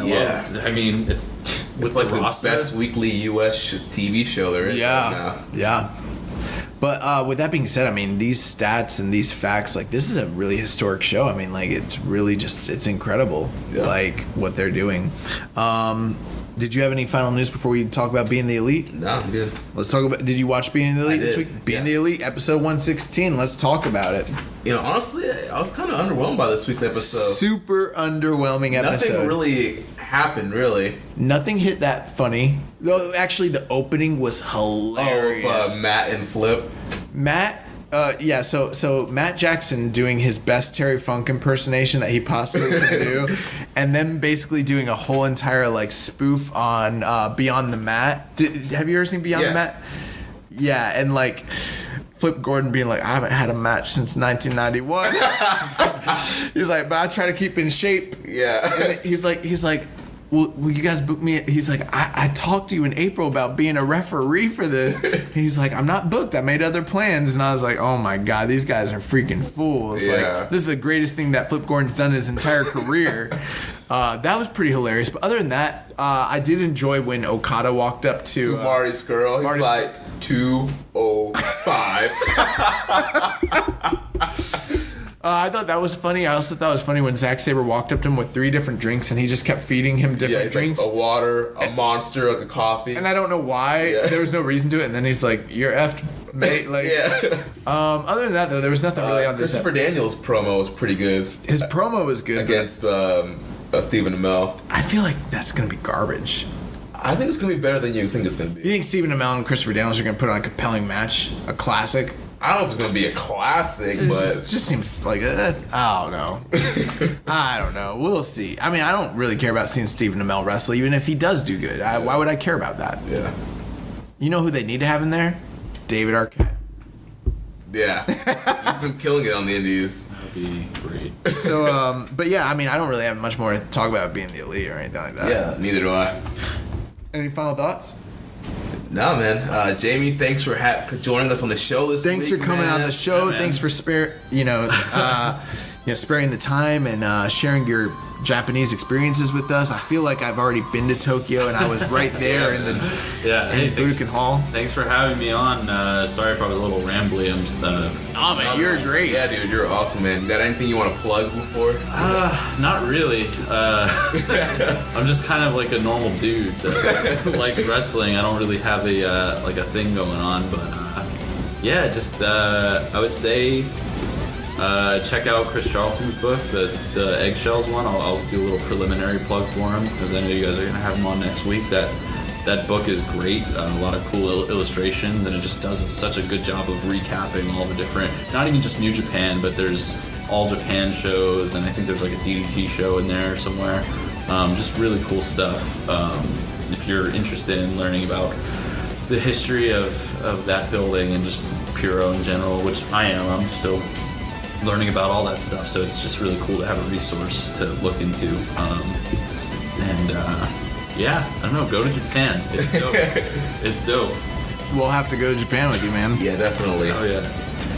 So like we mentioned, next week the plan is to have Chris Charlton on here, and then 2 weeks after that we will be bringing you our coverage of All In. Yep. So yeah, man, we're staying busy in the downtime of waiting for Road to Destruction, but we got a place to stay for All In, by the way. Oh, we do? Yeah. Nice. All right. So yeah, man. I'm not gonna share it on the show because I don't want all of our fans and listeners to bombard us. You don't want the swarm. You guys will be waiting for us in the lobby, and so we're gonna keep that under wraps. We'll meet you at the meet and greet though. Yeah. So only like $20 for a photo. Photo and autograph. You guys part of the StarCast or whatever? No, we didn't want to pay $600 to be part of StarCast. Like, they're gonna pay us. Yeah. So, Jeremy, take us home. Yeah, so we mentioned just go home. Just go. I think when people listen to this show, they're like, "Just go home. Just go home." And we're like, "No, I'm gonna get these finishing moves in, these finishing move spots." Yeah, so like I said, next week, Lord willing, everything works out. Chris Charlton will be on the show. So make sure you connect with us on social media, on Twitter. The show is at KI Strong Style. I'm at Jeremy L. Donovan. You can follow Social Suplex at Social Suplex. On Facebook, we're facebook.com/Social Suplex. Also, we have our Facebook group, the Wrestling Squared Circle, facebook.com/group/Wrestling Squared Circle. Also, check out also Reddit. I am the Pro Black Guy. Josh is Keeping It Strong Style. Keeping It Strong Style. Check out all the other shows on the Social Suplex Podcast Network. We have One Nation Radio, hosted by Rich Latta and James Boyd.